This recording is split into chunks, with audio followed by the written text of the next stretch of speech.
run this. X, right, Instagram, we're good. Let's go.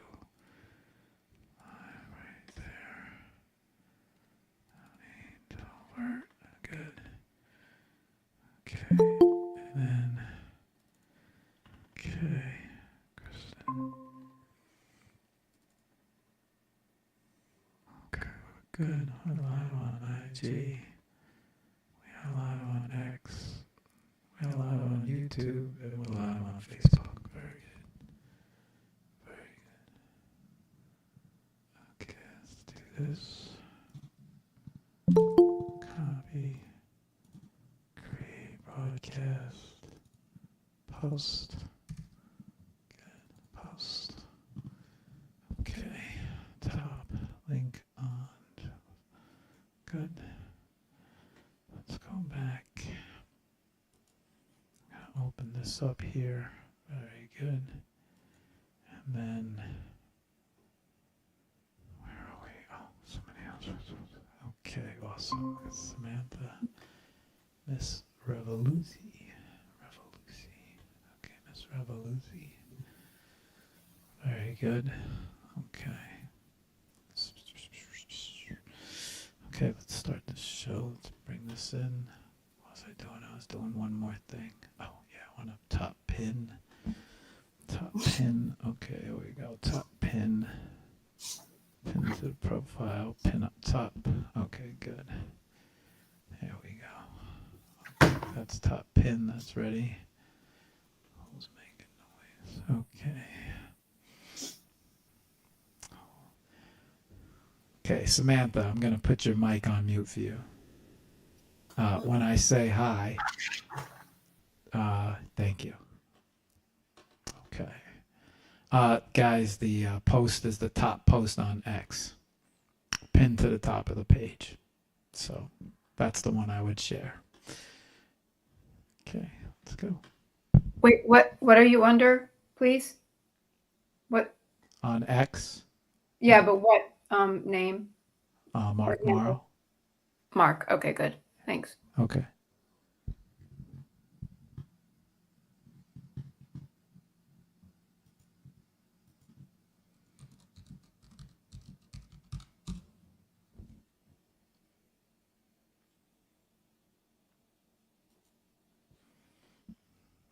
Okay, where are we? Let's go.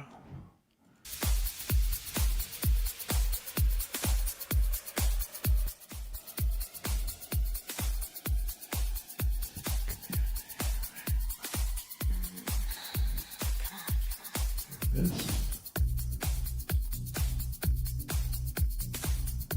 Hey baby,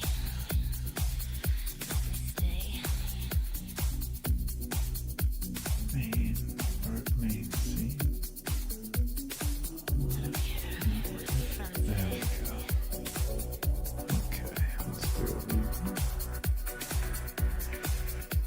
they can't compete with this talk.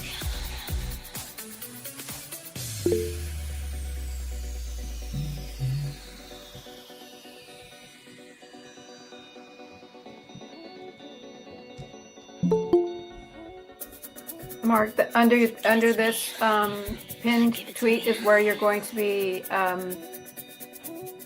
tweeting out, and people want to answer questions right under there. Yeah. Okay. Thank you. Yeah. That's the live you want to click on, and the comments will be on the right.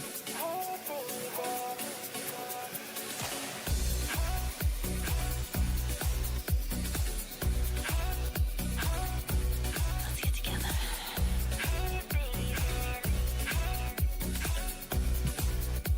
Right now. Hey baby, let me stay. I don't care what your friends are out to say. Hey, what your friends all say is fine, but you can't compete with this pillow talk of mine. This pillow talk of mine.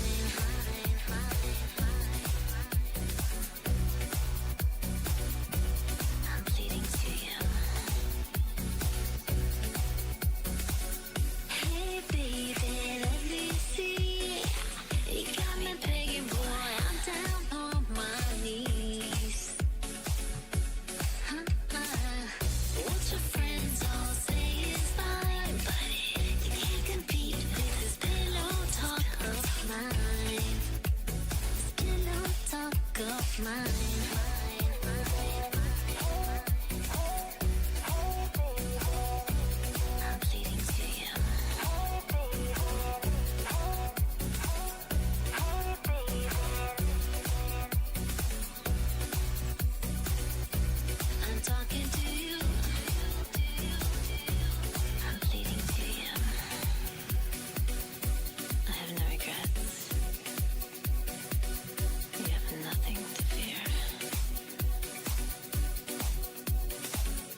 night. Yeah.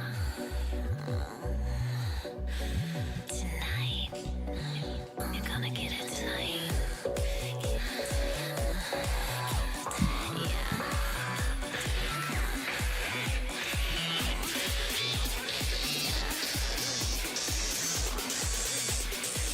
Talk.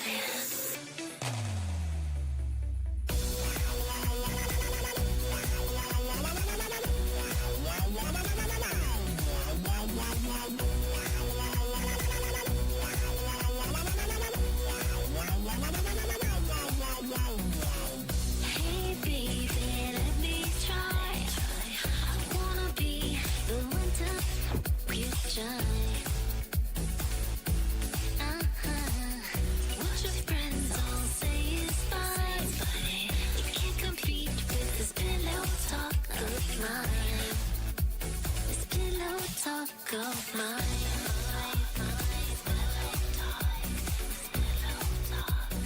Ooh, la la la la. This pillow talk, pillow talk, pillow talk. La la la la. I'll give it to you.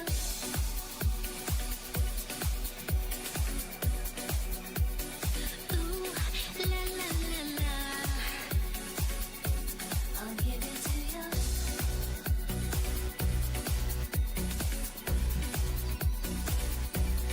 La la la la.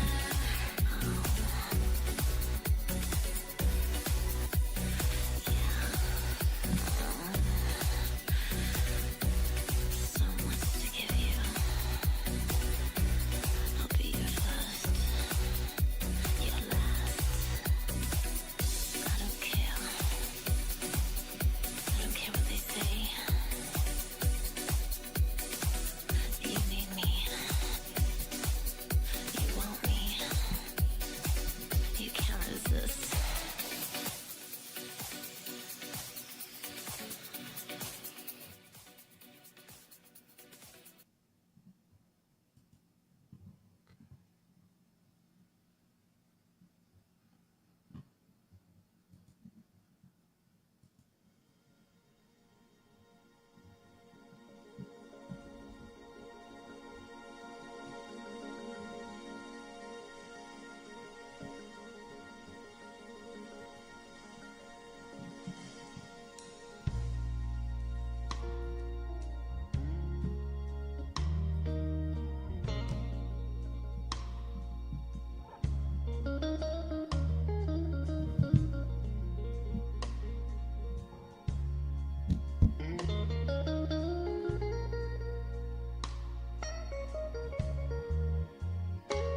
Check, check. No, it's a shame when a woman spends all her time alone. When I am perfectly willing to give her everything she needs. I don't care about her past. I don't care what she's been through. I just wanna feel one night with good love, baby. That's all I wanna do. So baby, if you got that feeling, I wanna give you that midnight healing. You know what I'm talking about, yeah.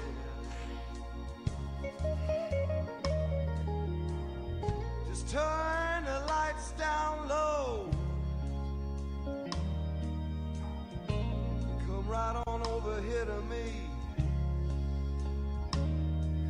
I know you don't want no commitments, baby.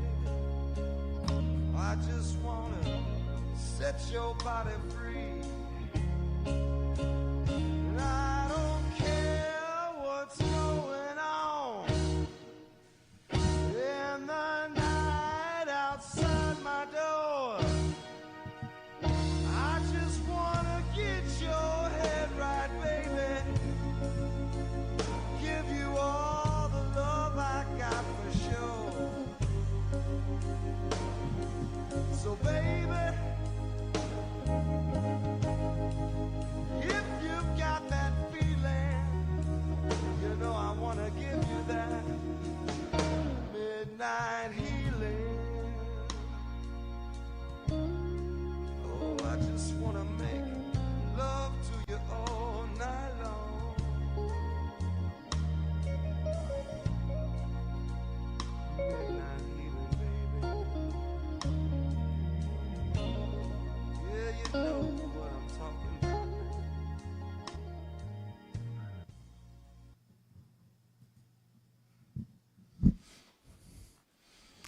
All right, guys.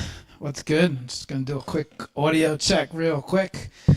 Welcome to the Hour of Power Community Edition. Let me just do a quick audio check on this because we had some audio issues a little earlier, but I want to make sure we're all good. I think we're all good.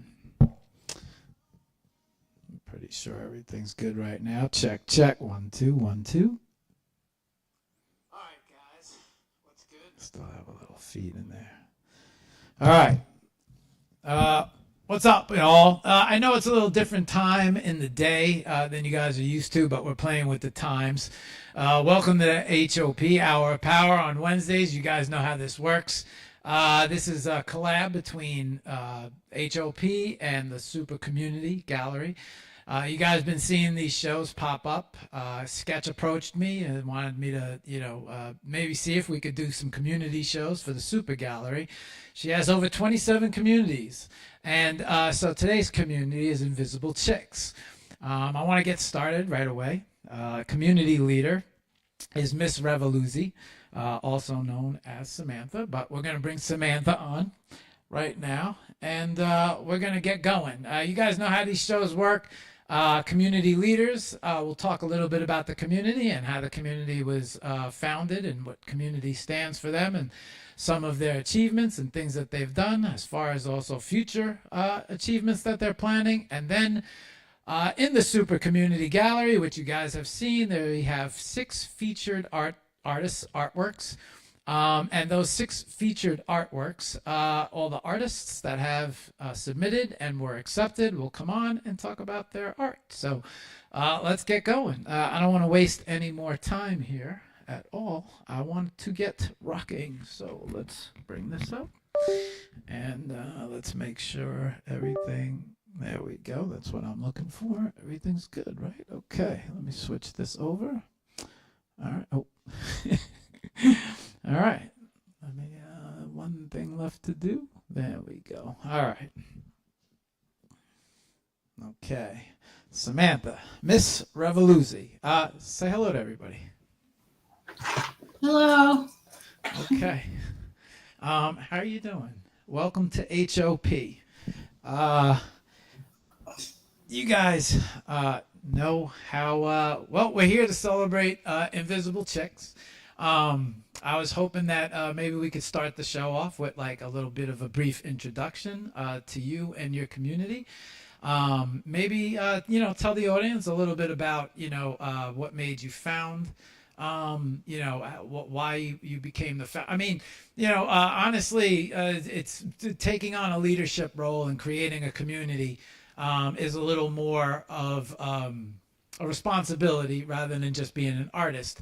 I've found that through these communities, through time, that a lot of the founders get a chance to talk about why they created the community and what was maybe the motivation behind it, because to be honest, there's a little bit more of a workload and it probably takes away from your art. So maybe you can introduce yourself, talk about the community a little bit, and maybe the inspiration behind founding it, and why don't you take it from there? So I think I've been in NFTs or crypto or whatever since 2021, and I joined several different groups, and the groups were full of men. So in the group chat, I never felt like I could say much at all. I felt completely unheard and invisible. So I started the Invisible Chicks. Like, I just sent out a message to everyone and was like, hey, do you want to start this group? And I had like a reason, and they were like, yep. So here we are.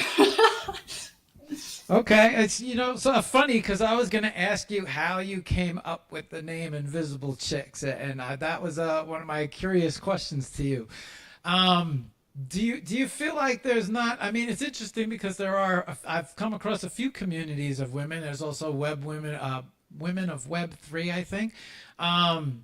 Maybe you could, just for everybody out there, right, who isn't familiar with crypto or NFTs or the art scene within NFTs. Maybe you could talk a little bit about your experience. I mean, it seems like you had a little bit of a tough time being heard, but was that something that you found throughout the entire community? I mean, maybe you could give us your perspective on that. Yeah, it is, honestly. Like, I feel like Twitter is a great place to say 2 words and post an AI image, but like people who have anything to say, they're just not wanted. Um, and like I honestly don't know what I'm doing here anymore. Like since the US election, like I've no idea what the point is. Like the whole place creeps me out. You said that you couldn't find us. We really are invisible. It's because most of us have been very uncomfortable on Twitter. So like I don't know what our future is. We've done a lot. I think that's awesome. But right now, like we're branching out across a whole lot of different social media. So I mean, I don't know. Okay. So no, I mean, I listen. There's been times where I felt pretty uncomfortable on certain social medias. I felt like it's not so much. I guess not because of the overall tone of the social media, just maybe more because of the mechanics of the social media. At times, maybe I felt like an invisible guy on social media just because of the way the algorithms were set and things of that nature. So I felt like I kind of had to dwindle around between different social medias, and that was just something that I did. But why don't we focus on all of the all of the accomplishments so far, right? Because you guys have managed to create a community. You've managed to create and lead a community. And not only that, but you've managed to make it through not only the bull market, but the bear market. And then you're still here, right? And where a lot of people have kind of left and given up, you haven't. So regardless of maybe how you feel, I think there's a lot to be said there, right? So maybe we could focus on what you have accomplished. Maybe you want to talk about some of that. So we started out, we just had an Invisible Chicks collection, and I said, do whatever you want, because basically the idea is like you think for yourself, because I feel like a lot of times we're just shut down, we can't talk. So it's like, do whatever you want, your ideas matter, you know? So that was our first collection, and we've sold, I think it's like 2,000 Tezos or something in that collection, and then we did Black Sheep with Pixel Palette Nation, and that did really well. And we did a second round of that this year, which was Black Sheep Goes Back to School. We also participated in Saving Rhinos with Bob Vortex, which was a charity thing. And we have Rebirth of the Divine Feminine on Join. We also have a foundation collection. And we possibly have a collaboration with a guy that I respect in this community coming up, but we'll see how that goes. Okay. With your Samantha, let me ask you a question. With all of, because I've never run a community. Sketch always says that I have a community, I have HOP community, but I don't look at it like that. I think of it more as a show, maybe an HOP family, right? With all the guests, I don't necessarily would call it a community, but maybe from a different perspective it is. But I don't do anything more than the show. I mean, I know what the responsibilities of the show are, right? But maybe you could talk a little bit about the responsibilities of a community. I mean, maybe from what you've learned from your perspective, because I'm sure there, especially in a bull market and especially when there's a big sale, you know how everybody comes flooding in, and I know my first experience back in 2021. I didn't know what was going on, and the way I I just heard Beeple made this big sale, and I'm an artist, right? And 69 million rings a bell. And so here I come running into trying to figure out what's going on, and I ended up in Spaces. And I was certainly invisible for the first 8 months in Spaces. I didn't say a word. I think one person noticed me. He saw me down at the bottom sitting there. He always used to call me a bot. He invited me up to speak, and he didn't think I was real. And then one day I started speaking and started getting to know the scenery and everything that's going on. I didn't even know what rug meant, right? So I'm just kind of curious from a community leader's standpoint, right? What are the responsibilities that go way beyond just being an artist? I mean, it's just so much easier probably being an artist, but you chose to take on the responsibilities of leading a community, putting together a group of artists who felt like they weren't being heard. And now here you are clearly being heard. You have a show, you're a part of the Super Community Gallery, and clearly you've become, in a way, a part of the community. So I was just, what are the, in your perspective, what are the extra responsibilities that come from being a community leader, and what's important to you when it comes to when someone joins your community? I mean, right, we're about to head into a new bull market. There's going to be a whole bunch of people flooding in. If someone makes a big sale somewhere, that might get broadcasted. There will be a whole new group of people coming in, and then they'll be just like me in the beginning when they didn't know where to go or where to turn. Sometimes people search for information. They might come across the shows. They might look for the right community to join, and they might figure that you might be the right community to join. So with all the new artists that might flood in, right, not only the responsibilities that you have taken on, but what would be something that maybe a new artist would be looking for that would resonate with your community, and as well as your responsibilities as community leader. Maybe you could talk a little bit about that as well. Well, I mean, the only thing you need to do is be a woman or like identify as a woman to join the Invisible Chicks. So other than that, yeah, like an artist. So that's pretty much it. As far as responsibilities, there's a lot of organization, there's a lot of messaging, trying to communicate with 55 people is a lot. Trying to organize people to do a drop is a lot. Like, you started a new wallet, you have to add everyone to the collection. Like, it's just a lot of kind of tedium. But I like it. I mean, so when you get a new artist, right, or somebody kind of funnels through the door and they're looking for a home, and I mean, 55 people is not a small number. I mean, you've clearly found a family and a community within the NFT community. I mean, we're not talking about 4 or 5 people here. We're talking about a fairly good amount of women.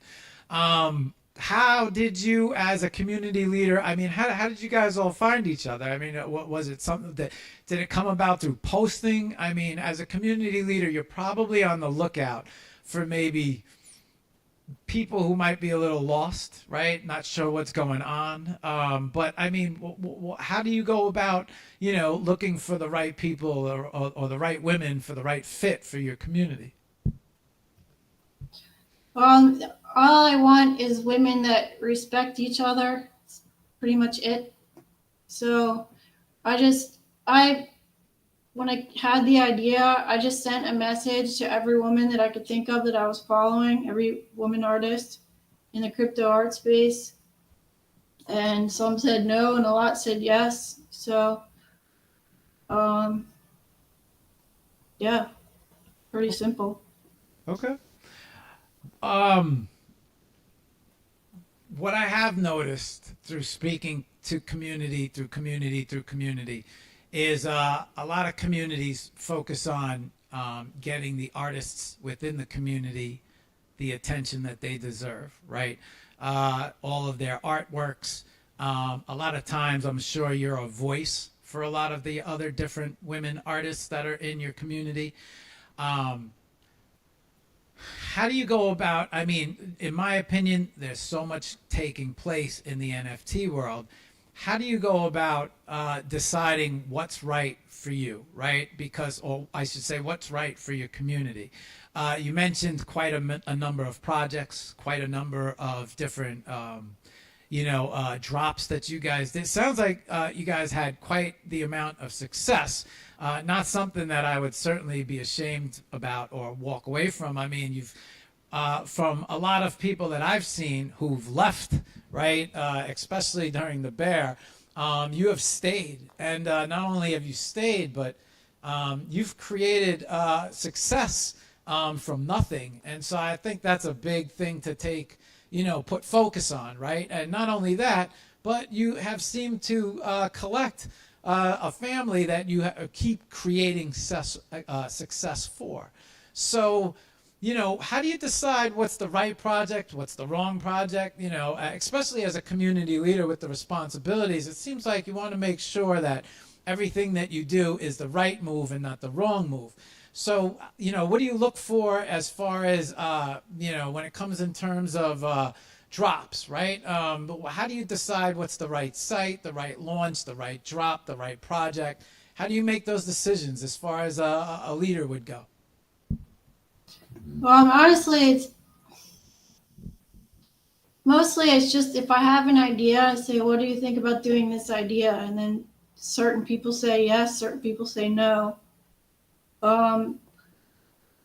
It's not that simple to. I feel like I made the mistake of trusting someone I shouldn't have in case of one of the drops, and that fell through. So I don't know. It's difficult to navigate this space. So it just depends. I mean, all you can do is take a chance and see what happens. See if things sell. Sometimes it sells, sometimes they don't. So what do you so as far as like these drops go, I mean, how much of it is you? How much do you depend on?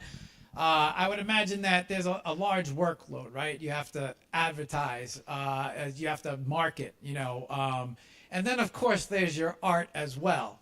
So being a leader, I would imagine that being a community leader and being on top of all these projects, that this takes a lot away from your art or creating your art, or maybe you don't get as much time as you would like to create your art. Or I could be wrong, right? But do you feel that being a community leader conflicts with being an artist at any time, or is it something that doesn't bother you?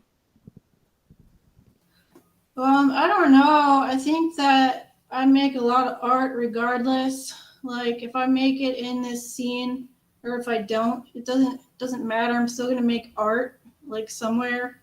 So, I mean, I just keep going, trying to learn new things, and that I don't know. Okay. So Yeah, it's difficult sometimes, but it's worth it. what do you question, right?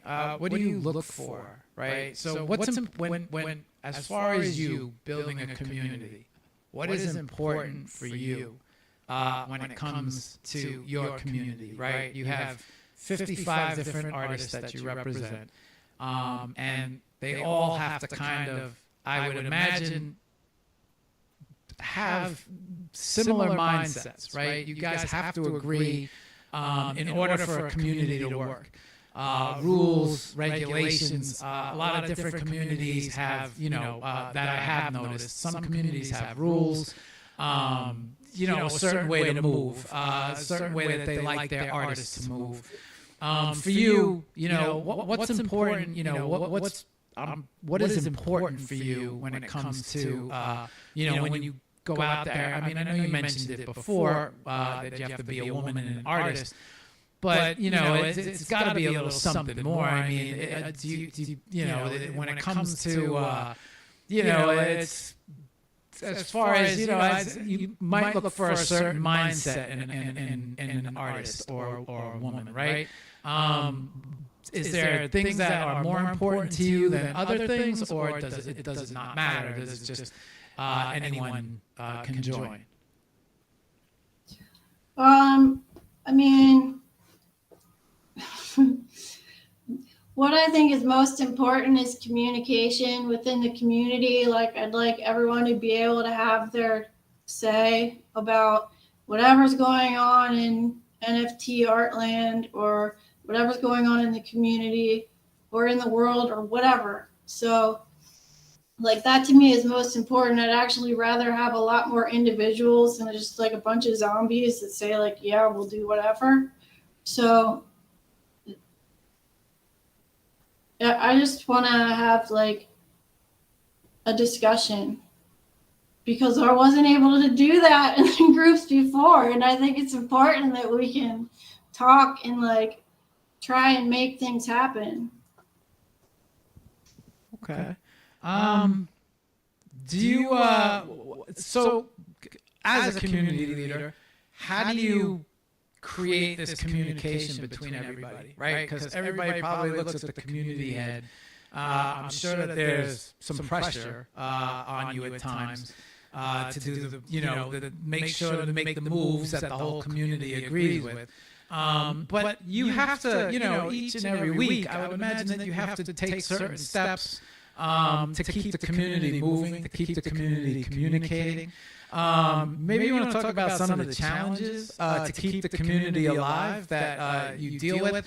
But not only the challenges, but what do what is it that you do for the community each and every week that keeps the community alive, right? The community has to have a heartbeat, right? And so you are technically the heart of the community, and so you have to keep beating in order for that community to live. But what is included in that heartbeat? I mean, do you the spaces? Do you have a certain time where everybody meets? Maybe you could talk a little bit about the workload involved in making sure that everybody's voice is heard.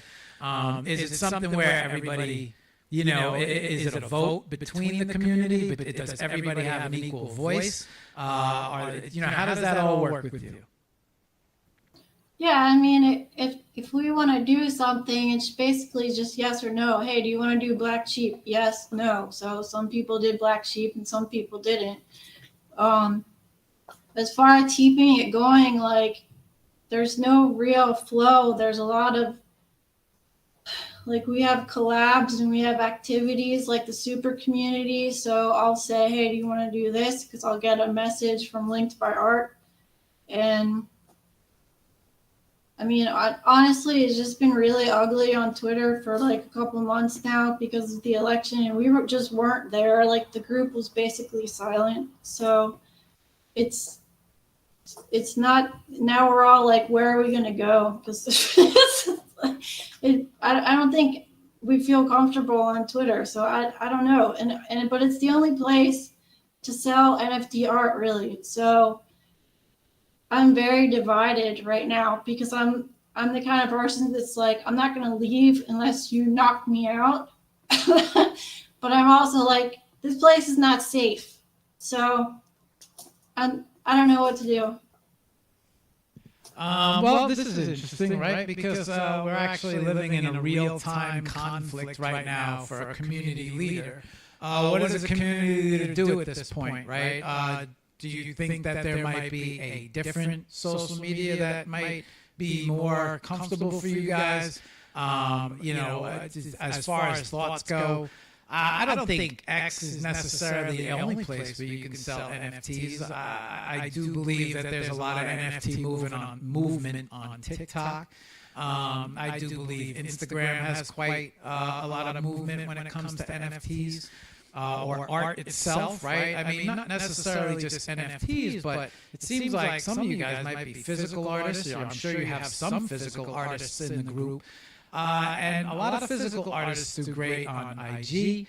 I think Blue Sky is doing pretty good right now, so I think that might be an option. I do see a lot of people moving over to Blue Sky.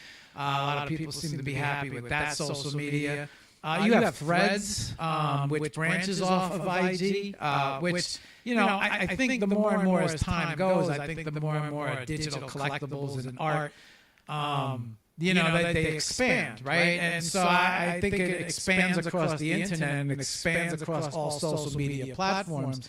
At the end of the day, it's just an exchange, right? You could just, it's a matter of pointing the right people towards the exchange where your art is for sale, or having an independent site where your art would be listed and minted for sale. Not necessarily, X or Twitter. If you feel like that's not working out for you or it's not safe for you, then maybe another social platform could lead the same way. Do you feel like there might be other places? I mean, how does one go about finding what's right and comfortable for you, especially as a community leader? I'm not sure.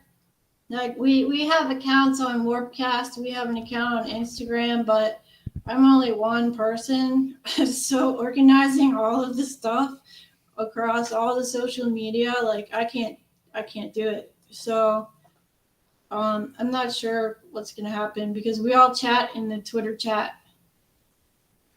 So yeah. I don't know. Okay. I feel you with that one person thing. I've started the show off with just one show on Monday nights, and now it's kind of grown, especially since I brought it to X. I do enjoy the fact that there's a lot of artists on X, and I've met them through Spaces, and I found that I met a lot of great people in Spaces. And I've continued to move forward with the show, and it just seems to have grown on its own. And kind of like here we are now. But on the flip side of that coin, there's artists everywhere. There's a lot of artists on IG. It seems like there's a lot of artists moving to Threads. Like I said, Blue Sky.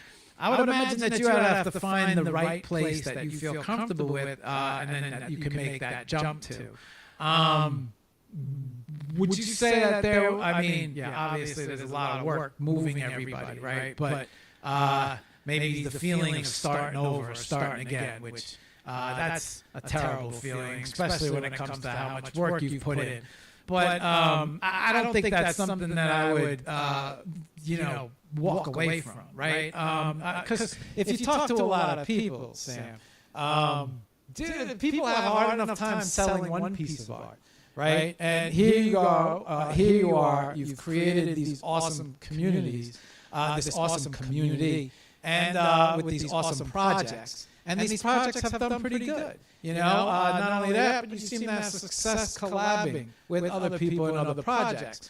So it seems like there's some opportunities still out there. It's not something I would totally turn my back on. I don't know if you see it that way. I know that maybe you feel like the platform itself, might not be for you anymore, but there's still so much opportunity out there in the world. Okay. Where do we go from here? What? Maybe you could. Well, no. I was going to say, do you have future plans for the group? But I feel like I'm going to get an I don't know. So,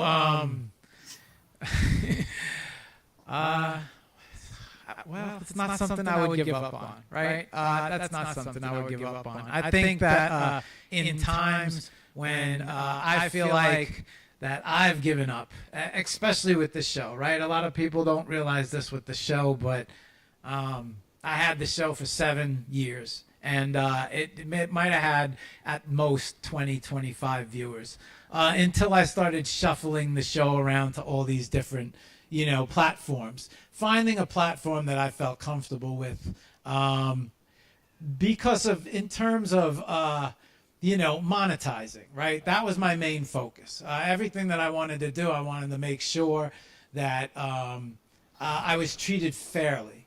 And regardless of your opinion of maybe the people who own the platforms, I felt like when X was taken over or Twitter was taken over, I felt like the way they were designing the payment process, the videos, things of that nature, the exchanges, right? Focusing on the NFT communities and the exchanges and the challenges that you had, the challenges that you've pushed through, and the challenges that you've actually overcome a lot of hills to become successful. So just changing the outskirts doesn't take away the success that you guys had. That success can be done anywhere in real life and on exchanges. Do you feel the same as far as the exchanges go, or where you decide to put your projects or your drops? Have you maybe taken a peek at Drip at all? I think Drip has a very interesting creator and team behind it. They seem to be having it's more than a minting platform, right? Just because it's run on Solana. But there seems to be a lot of opportunity, a lot of things going on Drip. Yeah, you need X to promote, but I mean, and I forgot about Warpcast as well, right? Because you have Warpcast out there, and there is a lot of different platforms. So tell me, what do you think the next move is to continue to keep Invisible Chicks alive? Well, we were supposed to collaborate with a guy in the space. That's been a plan all year, and we've had several things. We've done like saving rhinos, so there's always been something going on.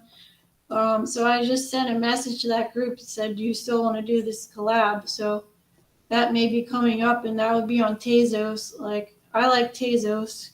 I love the Tezos community. We've had discussions in the chat about different crypto, like Solana or whatever. Some people have, different people have different favorites. So it's kind of up to the group, like where they want to sell art. Okay. Hey, Sam, I can't believe how fast 30 minutes just went. I want to start bringing on the artists. I know you're one of the artists. And then if it's cool with you, maybe we could come back to you at the end of the show. We could show off the Super Community Gallery a little bit. Maybe we could show off some of the projects that you spoke about, that you took part in, that you had such success in, especially the Tezos projects. But I think, it'd be cool to bring on our first artist. Cool? Yep, thank you. All right, thank you, Sam. Okay, guys, you have heard from the community leader, that is Miss Revolusi, Samantha. She talked a little bit about how, just talk a little bit about the hills and valleys of community. But what I want to do now is I want to bring up their first artist. Their first artist is Monica, I believe. Let me make sure that I get the flyer up for this. Hang on. Okay. Yes. All right. So we're gonna bring up our first our artist, which is Monica Sagos. Give me 1 second to bring her up. Make sure we're good to go.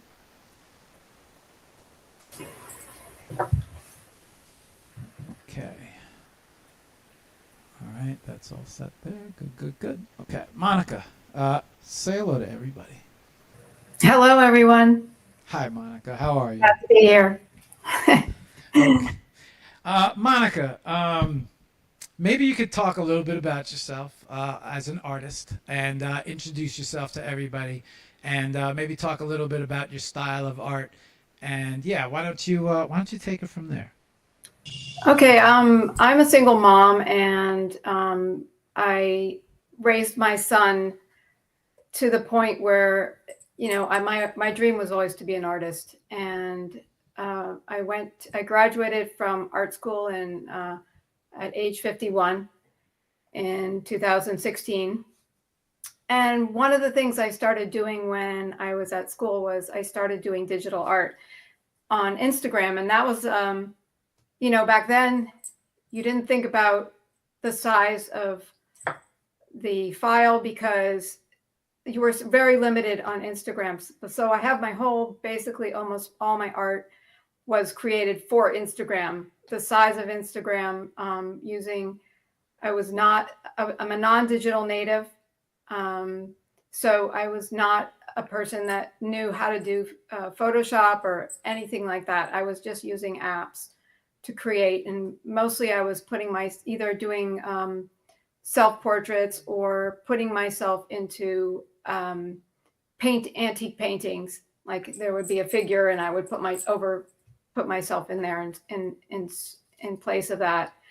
And so what happened was in 2021, when right before the pandemic really started to take off, I got onto Clubhouse and really developed a community. There was a guy who was leading this NFT room every single day, all day long. And that's really where my education came from. And I started on OpenSea and found, I never really was able to sell my work. And there was always, as Samantha said, there was always some chaos going on. Doesn't matter. I mean, I've been here, that long, since 2021. And it's never, ever not been chaotic, or people losing their shirts, or people harming other people. And I have been one of those people that was, canceled, and all sorts of things have been through in this space. But somehow it, even though I retreated into myself for a very long time, then somehow I would heal from each thing. And yes, there was a lot of men out there that were harmful, but there also were a lot of women. So, one of the things that I learned in the beginning, which really made me stay here for a very long time, was that crypto could make you self-sovereign. And I loved that concept, that the concept of crypto, the basis of crypto as its historical value was self-sovereignty. But then I learned over time that sort of faded for so many people, because there were so many people stealing wallets, money out of crypto out of wallets. People were destroyed. Sam Bankman-Fried, I think, really had a huge impact on the destruction of the space. And I was in this incubator, and Kristen, who you're going to see after me, or somewhere along the line there, she was the one that invited me to this group. And I thought, oh my God, I really loved her work. And I also loved her energy. Like, she was just I could tell she was just a really good person. And I thought, okay, if she's inviting me to this women's group, then I felt somehow that this women's group was going to be something that I would be interested in just because of her. I had this other woman who was following me around with all my art projects and slandering me the whole time, making accusations, not to my face, but to everybody in the community. And through everybody in the community, it doesn't matter what I was doing. I was doing a project on Nifty Gateway. She went to the curator and made an accusation about me that I was copying her. And I was like, oh, well, this can be solved so easily. All you have to do is see when the person downloaded the program on their phone, because that's what Apple does. It tells you the date. So it's like, I would never have thought of copying this person in a million years, yet she had caused so much destruction to me over the past 2 years. And I kept saying, what am I doing here? What am I doing here? And I just kept sticking it out because somehow, art has a way of bringing up your pain, your past pain from your childhood. It has a way, and it can help you heal, and that's what it's done for me. So the situations that I kept going through, I would use as a tool to create art that would help me overcome the latest fiasco that I was going through. Um, and so what happened was when I came into this space, Samantha was just a really calm person. Like, she wasn't like making demands of us. It was either like you wanted to do it or you don't, and it's up to you to step up to the plate. And I thought, oh my God, I really like this woman. I really like how she's running her community, and I really like that Kristen, and I really liked a lot of the other people's art. I just love that a group of women could come together and create a community within this ecosystem that was really not built for communities. It was really built for competition and who could outdo the other and who could make the most money and who could sell the most money. And, I have a son, so I try not to speak negatively about the other sex, but it really is dominated by what the men buy. And I was seeing within Samantha's community that women were actually selling the work. And I was like, oh, this is really nice. And the first project I did was really, I felt like being in the community helped me to actually put more of what was going on with me. Like, I was always doing collaborations with this music artist, God Cloud, who I love dearly. I did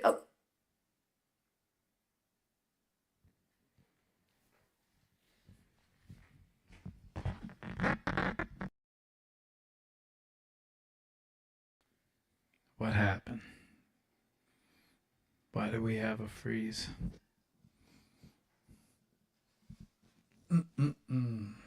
Why did we to figure this out?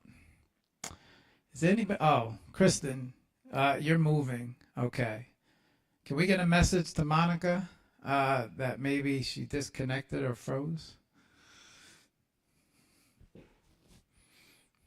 Can you know what? Hang on, guys. While I think what happened is, let's see. Let's get a message to Monica that she should come. She should leave and come back in. I'll do that right now. Oh, okay.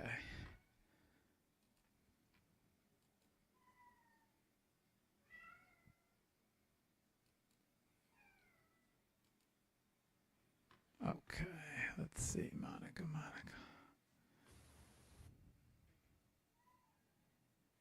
Okay, there we go. We got her back. All right. Monica, you there? It's all right. Hang on. I need you to come off speaker, mute. Thank you. All right. No problem. Of course, nothing happened last night, but it always has to happen when I'm in the middle of something. It's all right. Hey, Monica, I'm just keeping an eye on the time. Would you like to maybe move to the computer and show your piece of art that was highlighted? Yeah, definitely. Okay, give me 1 second while I re-rig this up. Just to finish that thought that you had. I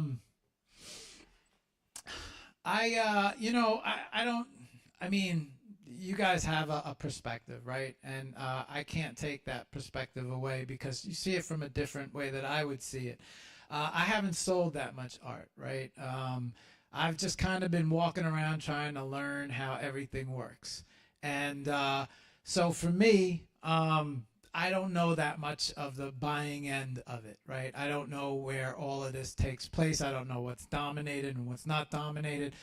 But from my experience, something that I have learned And there's a lot of there's a lot of jealous people in period, right? I'm gonna switch screens open for 1 second. I'm gonna move you up. Give me 1 second. I've just noticed that there's a lot of jealous people, not only in NFTs and I mean. If you had any experience in the real art world or the film world or the photography world, I have a lot of experience in a few of these worlds. Even when it came to, let me make sure I got your art and you up. Yes. Okay. Even when it comes to, from beyond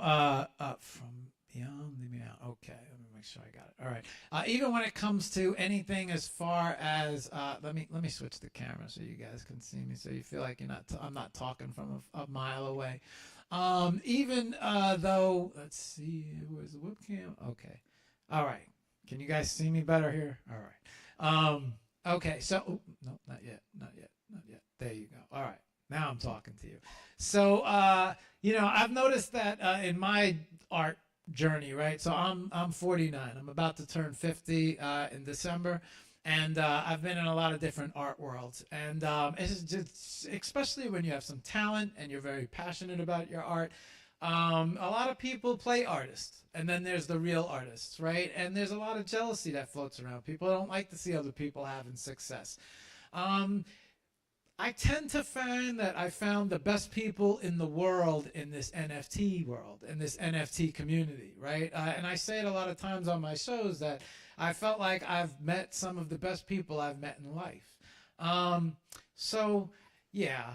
What I want to do is I want to take a look at this piece of artwork right now from Beyond the Beyond. Did I get that right? That's right. Okay. Maybe you could talk a little bit about this. I have it up next to you right now on the screen. Maybe you could talk a little bit about this work of art and, tell us how you created it, what it means to you, and yeah, go from there. So it's really, in my mind, it's called, it's the story about Rocky Graziano, who the story of Rocky Graziano, the boxer. The movie was called Somebody Up There Likes Me. So it's really about when you're in that space of or when I'm in that space of not being able to feel at home somewhere, or I don't have that connection with another person that that I would have liked, then there is somebody up there. I mean, my grandmother passed, and she's definitely up there for me. And I think I was going through something at the time, and that's just I like to use the skeleton, especially without any features or the muscles or whatever, because I want it to be a universal feeling that anybody can have. It's not. It might be about my perspective on that, but it's Rocky Graziano.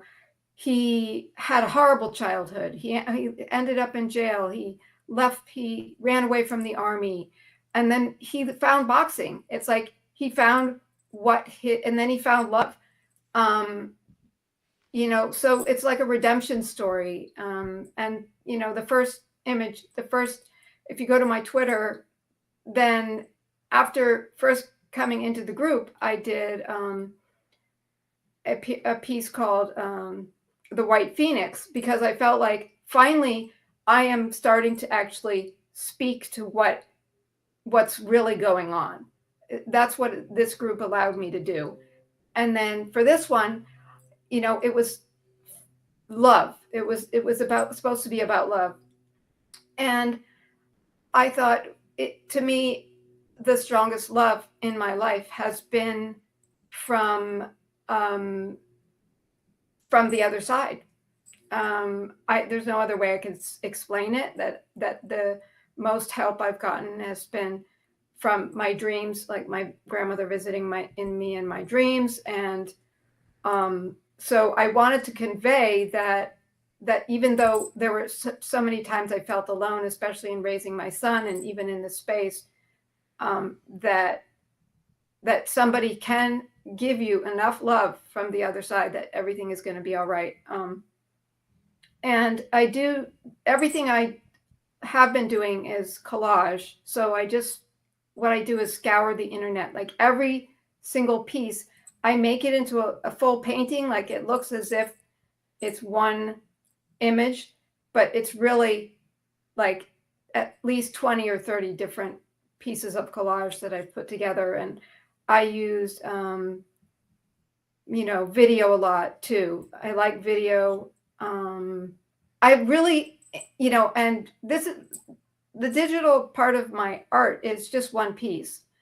I do a lot of physical art. I do environmental art, installation, and I'm trying to get to the point where all of the art mediums come together in one installation.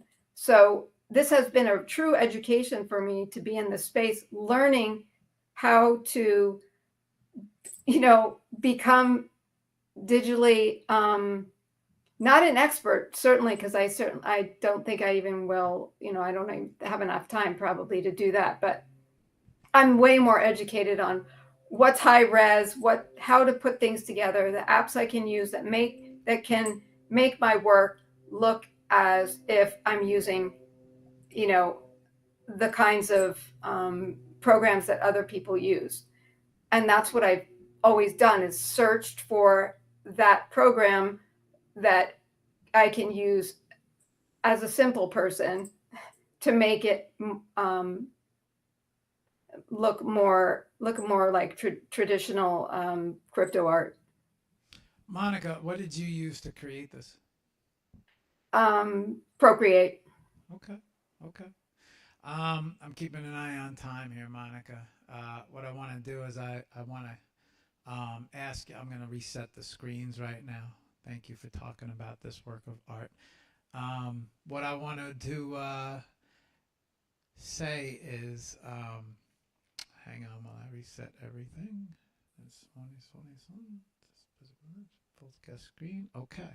Monica, what was the I mean, you felt like, so the theme of everything was linked for love, right? And yeah, so what was it about this piece that you felt was the right fit for the Linked for Love exhibition? Well, you can see that the angel, the figure of the angel, has the heart, the heart on fire, the ever, the everlasting heart. And so that's like, no matter if the person, so from beyond, there's always something burning for you, for whoever needs that feeling of being loved and that don't get that in the moment when they need it. Then they can think of somebody who loved them so much and they're no longer there. Or it could be, if you're, of course, spiritual or religious, it could be God. But that figure is not supposed to be God, but it can be God to whoever wants to be. Okay. Monica, real quick, can you do me just, can you take a quick minute and, quick second, and let everybody know if they, commission, or where they can find your art, where they can reach out to you, what's the easiest way to find you, or the best way to find you? Yeah, maybe you could just drop an idea on everyone how to reach out to you. Okay, yeah, I'm on Twitter still. I haven't made any decisions to leave. So I'm Monica Sagos on Twitter, and then my website is monicasagos.com. Okay. I'm also on Instagram, but very rarely. Okay. So if someone wanted to reach out to you, either Twitter or your website would be the best way. Yeah. Okay. Monica, real quick, for everyone, I mean, your journey, and Samantha knows hers, right? And you know how you guys have struggled. For everyone out there who's just starting their art journey, or maybe coming into the NFT space and struggling, maybe you could say a quick couple words of inspiration for everyone, and maybe let them know that they're not the only one out there that's having a rough time, and give them some motivation to maybe not leave.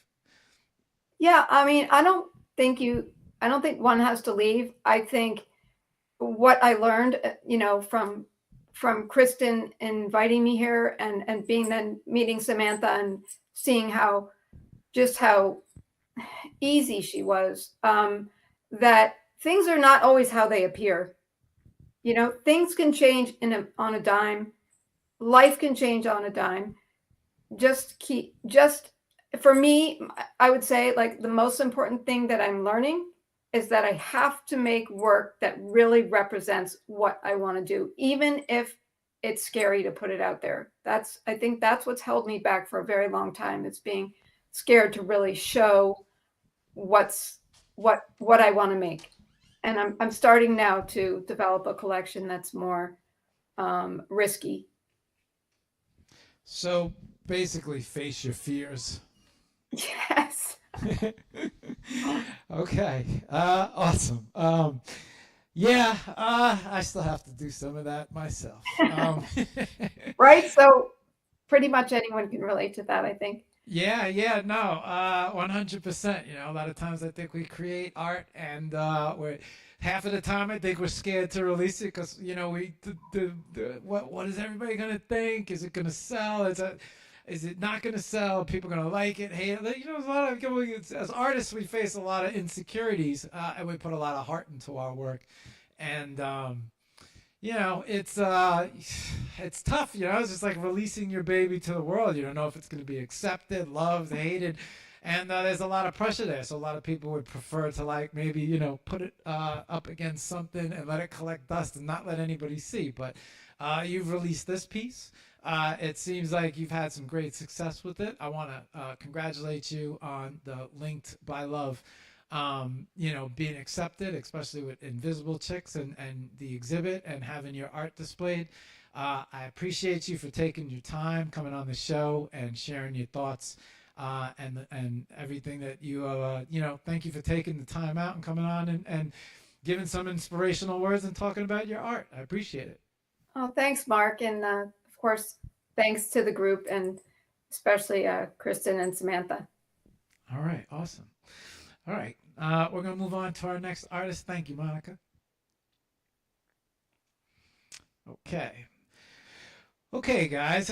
Interesting, right? Face your fears. One of my biggest issues every time I create a work of art, I usually sit on it and never move it, so I can resonate with that pretty good. Our next artist up, which is Eye of I, Indira. Let me bring her up on the screen. Give me one quick second.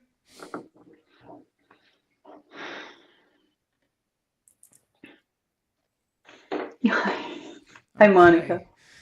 All right. Indira, Eye of Hello. I. Say hello to everybody. Hello, everybody, and thank you for having me, and thank you to Miss Revoluti as well for doing all the work, and not just for this, but generally in the group. I'm not always very active in the group, but I'm sort of there. I'm not very active on Twitter lately. Yeah. Okay. Indira, why don't you take a couple minutes and maybe talk about you, your journey of art a little bit. Introduce us to yourself, basically, and your art, and maybe share with us a little. Yeah, introduce yourself to everybody. Go ahead, take it from here. Okay, so yeah, my name is Indira. I go by IOFI. That's my artist name. It has been for several years. I started doing art, I don't know, maybe like 15 years ago. I studied politics and international relations and philosophy and things like that, and kind of slowly realized I needed different ways to express things than the languages I had, and I kind of started experimenting with doodling and with just doing things and putting myself in contexts where people were doing things that were inspiring me, but also just trying out, which was very new to me. But also kind of familiar because we all draw when we're kids, and And I had that, like I had that interest. And then I've been working with video, with live video, with drawings, with paintings, with digital art for a while, and kind of mixing things up with sound as well. And then around 2020 or 2019, I started like checking out artists who are doing NFTs, and started listening to podcasts about it and people talking about it, and I was kind of looking at it for a little while. And then in 2020, I joined. I started minting some of my first pieces, I think on Rarible at the time, and then on Tezos, where I've mostly been. Yeah, and like I'd say like right now I've pulled back a little bit from a lot of that, also because for me, resonating a lot with what Monica said is that it kind of has to be genuine to me what I'm doing, and I'm reconsidering lots of things and questioning my own way from here, and motives in this space, and what this space, whatever it is, means to me. Because I feel I've been through in the 4 or more years, I feel I've been through like a machinery of everything from, you know, we're all gonna make it, and hypes of all kinds of things, and disappointments, and different types of not just scams, but just like sort of ideals of things, or things that were said. So I have a slightly more cynical view of certain things, but also hopeful of others. And I feel I need to kind of, reevaluate where my relationship to the whole, what NFT really is for my art. It's just an aspect of it. It's not the ultimate thing. But I think there's a tendency, there's a language, there's a culture that silences certain things, that kind of has this, we're still here, we're going to be positive. You know, some days I'm like, yeah, I'm still here, but other days I'm like, well, is it just doing the same thing, expecting different results, or what results are you expecting, or what are we all going to make? So I feel there's a lot of this hype language from the NFT world that just is kind of worn off for me. And I'm thinking, so what is the potential of this whole community? And I'm seeing that potential addressed and fulfilled in different ways, maybe in micro communities and subcultures, as it is always. But I'm also seeing the very same forces of interest, economy, power, elitism, and all these other things that we see everywhere else. And so I'm hopeful, and I can see a potential, but I'm far from sort of as enthusiastic and about a whole hope of decentralization, because I've seen lots of things in these past 4 years to kind of mature me a little bit, and to show that especially where there's a lot of money and where there is a lot of interest, things can also look. I don't want to be gloomy, like I went off on a tangent, but it's, you know, we're talking about NFTs, we're talking about all these things, and yeah. Well, you know, Indira, I think, you know, so there's only one guy that I know who made a $69 million sale in NFTs, right? I don't know that many others. I think maybe a few others had good luck making those type of sales. Other than that, it kind of works the same way in the art world, and it's with photographers as well. Back when I was a photographer, there was only so many at the top of the chain, and you really had to work hard to get to the top of the chain. But what I have been learning as I've been doing these shows is I've seen tons of artists, lots of different artists as well, on the show, and I asked, just through talking, there's a lot of different opportunities, right? Just not, and I've heard this from a lot of successful artists that you have the physical world, you have the print world, you have the galleries. There's the NFT world, the digital world with the cryptocurrencies and the exchanges. You have marketing, you have social media. Right now, the way X is headed, it seems like a lot of people are very excited about the ad revenues in social media. So people have, done very well with TikTok as far as creating TikToks. Small videos about their art, things of that nature, Instagram. Artists, like I said, merchandise, right? Artists have found so many different ways to maneuver now that social media has presented them with this opportunity to reach out to, it's just the world, right? The world has so many opportunities in it that your art doesn't have to stay in one specific place anymore. It could be in many different places. There's been people who have made fortunes off of, doing flash sales on IG. Selling their art. I mean, I guess it really comes down to the artist and where they want to maneuver, what they think fits them best. So in the NFT world, I think that's just a tool, right? The same way you make art, you might use a video program, you might use Photoshop, some might use a brush, some might use, there's lots of different ways to create art, lots of different ways to sell art and become successful. I think it also comes down to and I think it's a bit that which I'm also addressing, the tropes of the successful artist or of making it, or of which conversations are important, or how we, there are days when I, as an artist, just want to not think about markets and not think about positioning and not think about this or that ad. And I'm sort of sometimes missing conversations about art. I understand the importance of the economy for the artist, and I need that too. But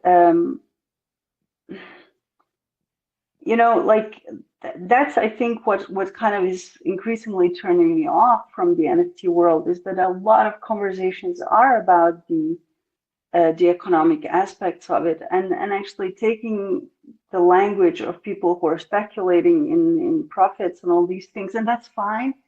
But some days I just feel like the conversation is very hollow and very poor. Like I'm missing the depth of the conversation about art and what it means to be a successful artist and what it means successfully to create one's work, successful to one's criteria of creation of one's work, the philosophy behind one's art. And I know, like you said, we're not talking about the politics and all these other issues, but these issues are issues that drive us to want to create things that we do. They're tied to the question of being human and being an artist. And what I'm opposing is the constant positioning of oneself in terms of an economy of profit, or have we made it, or where on the line of making it are we? That's what I'm tired of. That's where I need a new language, a new kind of way of relating in communities that are not formed around that. And that's why I think I'm finding some kind of how do you call it, like oases in these sorts of communities that are not based on that, because we, like Samantha started saying, is like trying to initiate conversations around things that matter to people. I'm rambling a bit. I apologize if I'm going off on a... It's all right. It's all right. Yeah, it's cool. I mean, that's what these shows are for. We want to get to know the artist. But, Indira, I'm going to move over to the computer. Let's bring up your work of art, if that's all right with you. Yes. Okay. I'm going to bring that up right now.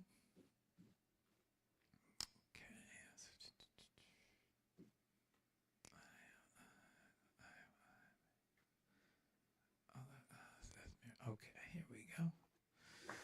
Make sure I get that.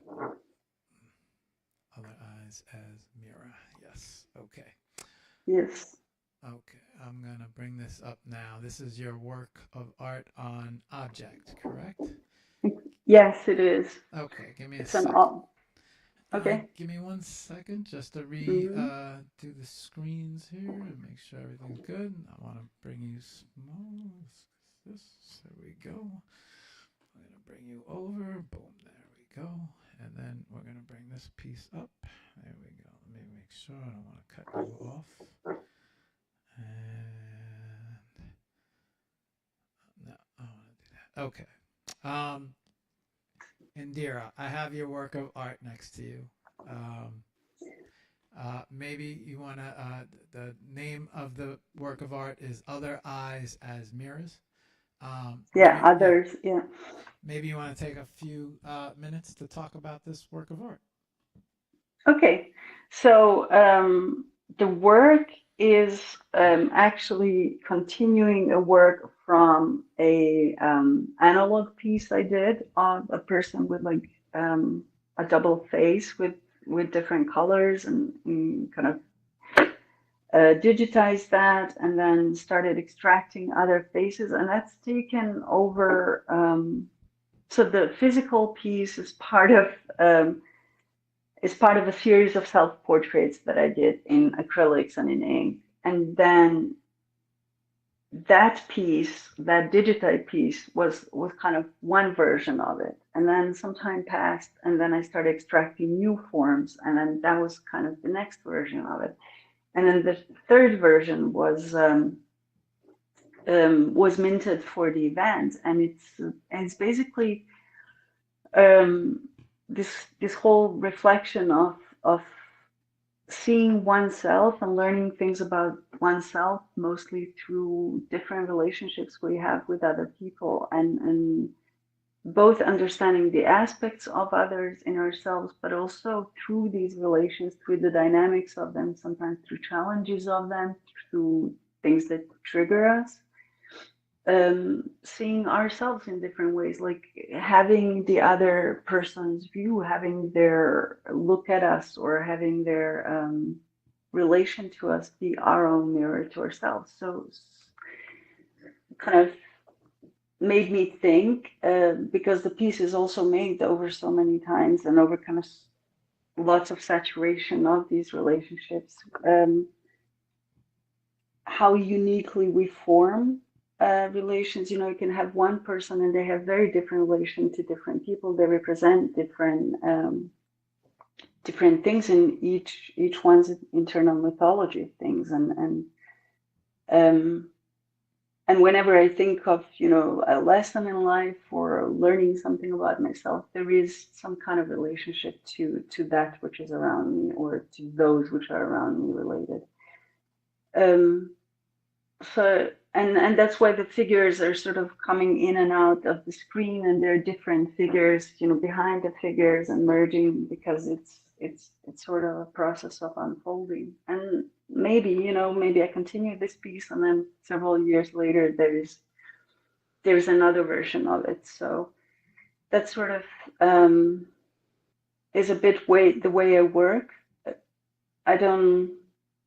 It's done for now, and then I mint it, and that's why I like the minting part of it. That's why I like the blockchain, because as Monica said, you can put a timestamp on it. You can put when it is done. It's kind of your archive, but then the piece can maybe live on in another story. Who knows?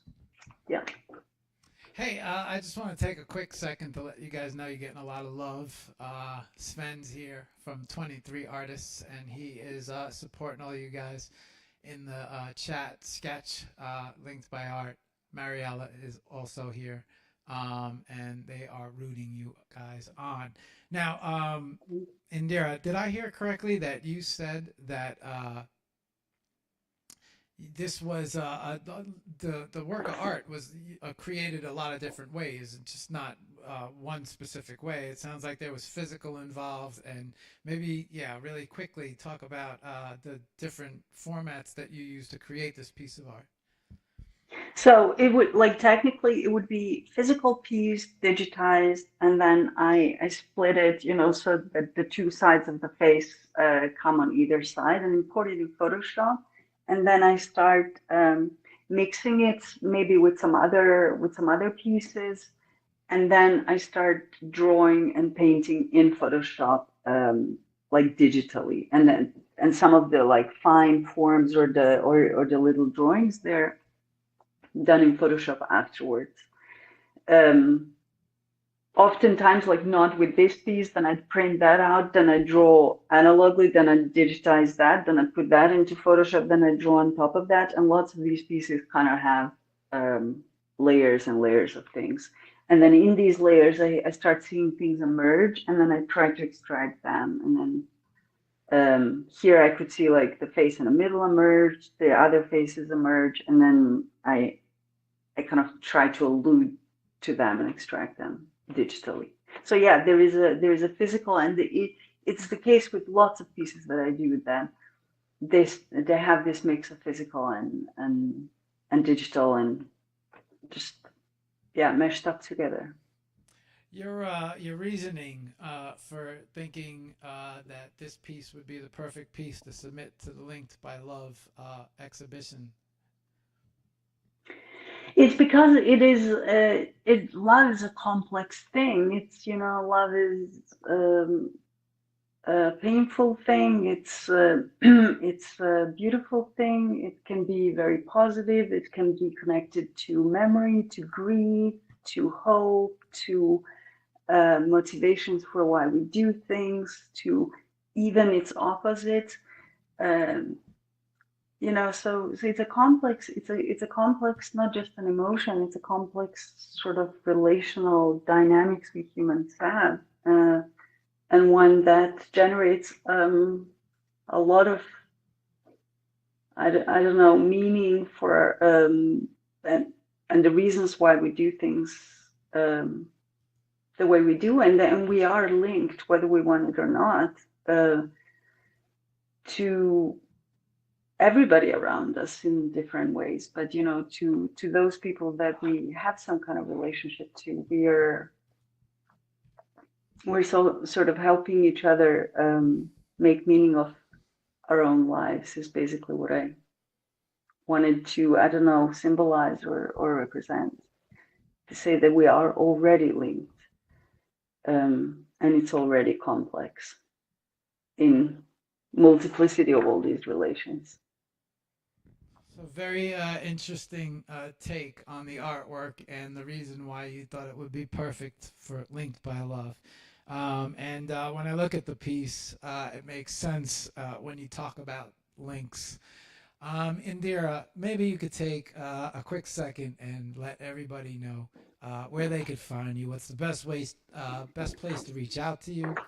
How can somebody wants to commission or purchase a piece of art, or look into you a little bit more, look into your art a little bit more. Maybe you could share with them the best place to find you. Okay, so well, I'm IFI everywhere, on Twitter, and I'm on X and Instagram, and I have a TikTok that I sometimes post something to, and I'm on Firecaster as well. Like, you can contact me any of these places. I also have a website that comes up if you type in IFI. I do take commissions, but I don't take directed commissions. Like, I take commissions on possibly topic or size, but I don't do directed works in terms of what's to be in a picture, because I can't work like that. Like, it's impossible for me to create a piece like that. But I do, I can create something for somebody who wants something in my style. And sometimes I list pieces on Tezos mostly. I have a few pieces on Ethereum, and I often have a pinned link, and on top of my X profile is like what is listed right now, or what's available.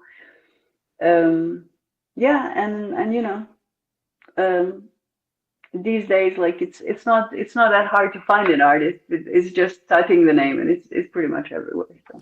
Well, what's the fastest way to contact you so everyone knows? So it would be like, well, whichever platform a person is on. I have a link tree that's from IFI. It's just typing IFI, and then whichever platform you're on, it would be like Instagram. If you're mostly on Instagram, just write me a message there. If you're mostly on X, write me there. Or there's even a form on my website where you can write to me. So Oh, oh, like so if Indira, you speed, answer if speed is. you answer everything 1, 2, 3, huh? Do I do? Like, do I have the three things I answer? I don't know. I don't Yeah, know that I it do. is, it's not my strength to answer everywhere, so that's why I always say, "Where's the best place to find me?" But, um, quick question. Well, not question, but maybe you could take a couple minutes and just share a couple words of inspiration for other artists out there that you might feel like you can resonate to. So I'd say to others what I'd like say to myself, or what maybe I'd even say to myself earlier in my life, but even now, is to be and to remain connected to your own internal motivation, why you're doing art, why is it that you feel called to create, and to participate and kind of take part in all these external things that are happening, but to not lose your own whatever makes it yours, even if the tendencies of the time maybe to do different things, or everybody else is doing something differently. Because what I'm finding more and more is kind of returning to your own natural call is what works the best. And people who inspire me the most are people who sort of follow their own way of doing things. So it would be that, and then I feel like you wouldn't be disappointed anyway, because you do the thing that has an internal value for you, and not to measure yourself according to the market, according to the popularity of your thing, to measure the thing that you spend your time, the process that you spend your time doing, whether it has a value for how you spend your life here. So that's my thing. Stay true to yourself and don't sell out. I got that right? Yeah, like find what is, I mean, it's a constant question. It is constant question for me as well. It's like, what is true to me, and remain kind of in the curiosity of your own process, and just so you can stand with yourself and be like, am I happy with the work that I did? And with, did my time spent creating have value for me? And if it did, that's a massive accomplishment in life, I feel. Okay. Indira, I want to take a minute to say thank you for coming on the show. Thank you. Yeah, Thank you for having me. Yeah, you're welcome. Congratulations on your work being displayed with the super community, and Thank you. it's great. I mean, for me, I think I love the metaverse, so I love this stuff. So the fact that your art has made it, congratulations on that. Thank you. Thank you, Indira. Okay, guys, you just heard from Eye of I, Indira. And next up, we have Kristen. We're going to bring Kristen up. Let me make sure we're all set up and we have her. Give me one sec.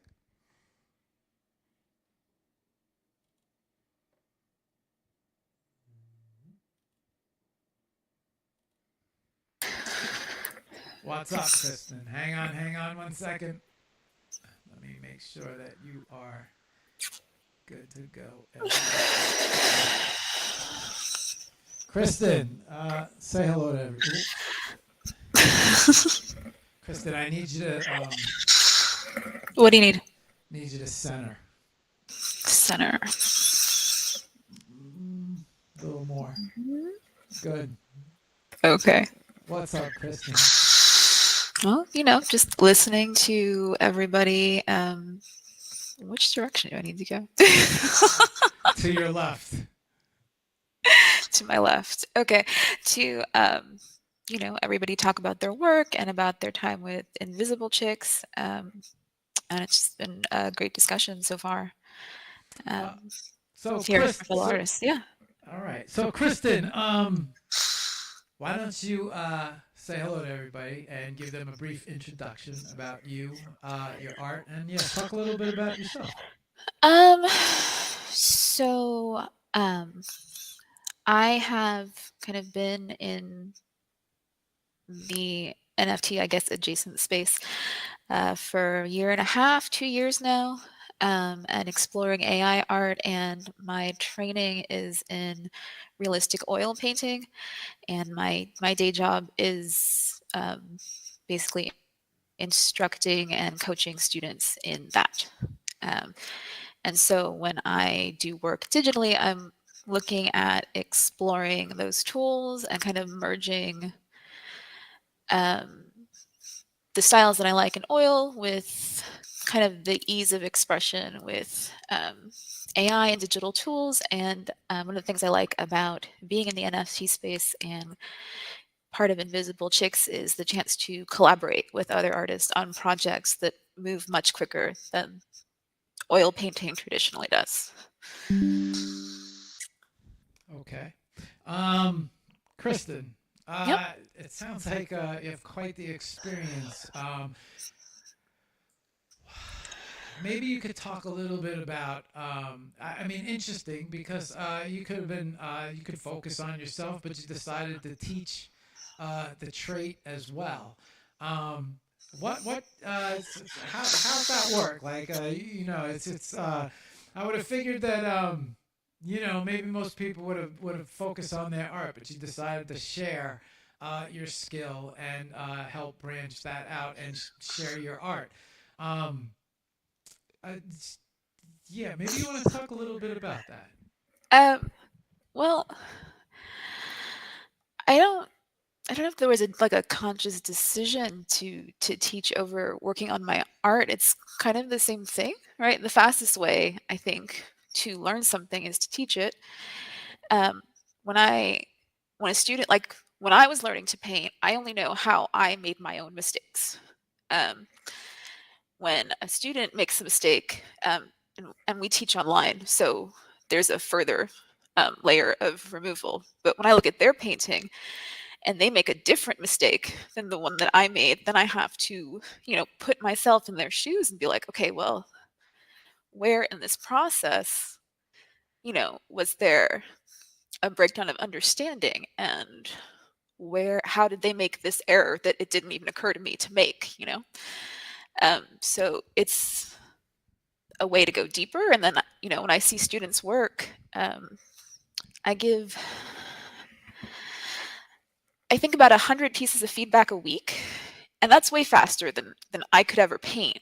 And so that gives me 100 different ways that somebody has made a piece of work, and I can look at it and I can say, oh, that was effective. And I can be like, oh, well, that was less effective, and here's why. And so then I have access to much more information about my art form than I would if I sat at my easel and stared at one painting all day.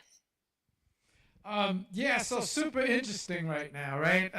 So basically, what you're saying is that through teaching your art and watching others actually create art, you're learning all of these different methods. Because I have to imagine when you're working with as many students as you do, they probably take it in their own direction, and you get to see what works, what doesn't work.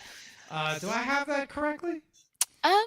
So I work in an online art school, so we have a really structured curriculum. So we have a process and a path for students to follow. So that helps because then you see, right, literally 100 different versions of the same painting and the same subject, and it allows me to really focus and go in depth on this particular area of expertise. So yeah, I learn a lot. It's very interesting. And it's always great to encourage other people and help them reach their art goals. It's very satisfying. Do you, Kristen? You Is there, I mean, I imagine there's a lot of these moments, but do you ever have a moment where the student actually teaches the teacher? Oh, with every painting, I figured right? that. Like even there, um, right? Even when a student makes a mistake, like that's feedback for us. That's, oh, okay, this is where I didn't explain this clearly, or okay, I see where that came from. Um, and now I can see why. Okay, this is why we do this way, because I wouldn't have even thought to interpret our instructions that way, but I see how you could get here, and now I can tell you this is why. Um, Not that it won't work, but maybe why it's not as helpful as the other way that we do it. And that might be information that I didn't know I knew until I had to explain it to somebody. Has there ever been a student that did something where you were like, oh man, that's really cool. I'm going to try and implement that in my work too? Oh, sure, sure. We have really talented students. And a lot of our students are adults who have other careers, so um, I learn stuff from them all the time, and some of them have had previous art training too. So it could be like, oh yeah, I like the way that they did those highlights there, or a student shared a way that they mixed colors, and I'm like, oh okay, yeah, that color can do that. Yeah, I never really thought about that. I'm going to try that next time. So it's a continuous exchange. Very interesting. Kristen, I'm gonna move over to the computer. I want Sure. to bring up your piece of art. Give me a second here while I do this. All right. Let's see. Let me re-rig here real quick. Okay, let me make sure I got the right one.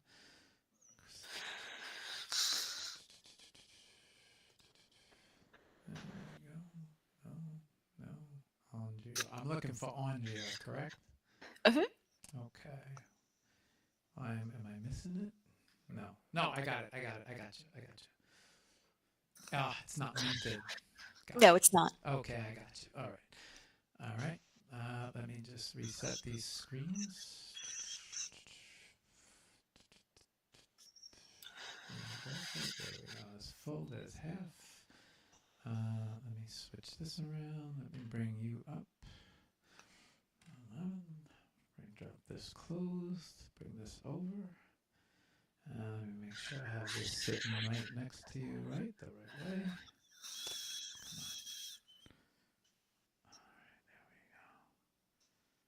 Okay. Yeah. Okay, good. Okay. I have your work of art right next to you, Kristen. And maybe you could talk a little bit about Andrea and how it was created, and introduce us to this work of art. Okay. This one, I think in the show it's entitled "The Vow." This piece is AI, and then it's been digitally edited and painted. And the idea for this one, and linked by love, was that I think mature love happens when we make a decision to commit to something, whether that's a person or a discipline or a community. We make a decision to be involved with something and to continue to be involved and nurture it. And so that's the idea behind this piece. Now, how is this piece created? So when I do, it's AI generated. So when I do AI, I usually start with an abstract image with colors and shapes, because I feel like that gives me a more interesting output than if I start with nothing. And so once I choose that image, I then will type in song lyrics, or what I call sigillized phrases, which are statements of intent with the vowels removed and duplicate letters removed. And then feelings, just whatever, I guess, kind of word cloud is in my head at the moment when I'm working on the piece. And I'll see what images are generated, and I'll keep going until I find one that resonates or that feels familiar. and then I'll pick that one and start the process again until something starts to feel like, yeah, okay, this piece could be complete. Kristen, quick question, right? Yeah.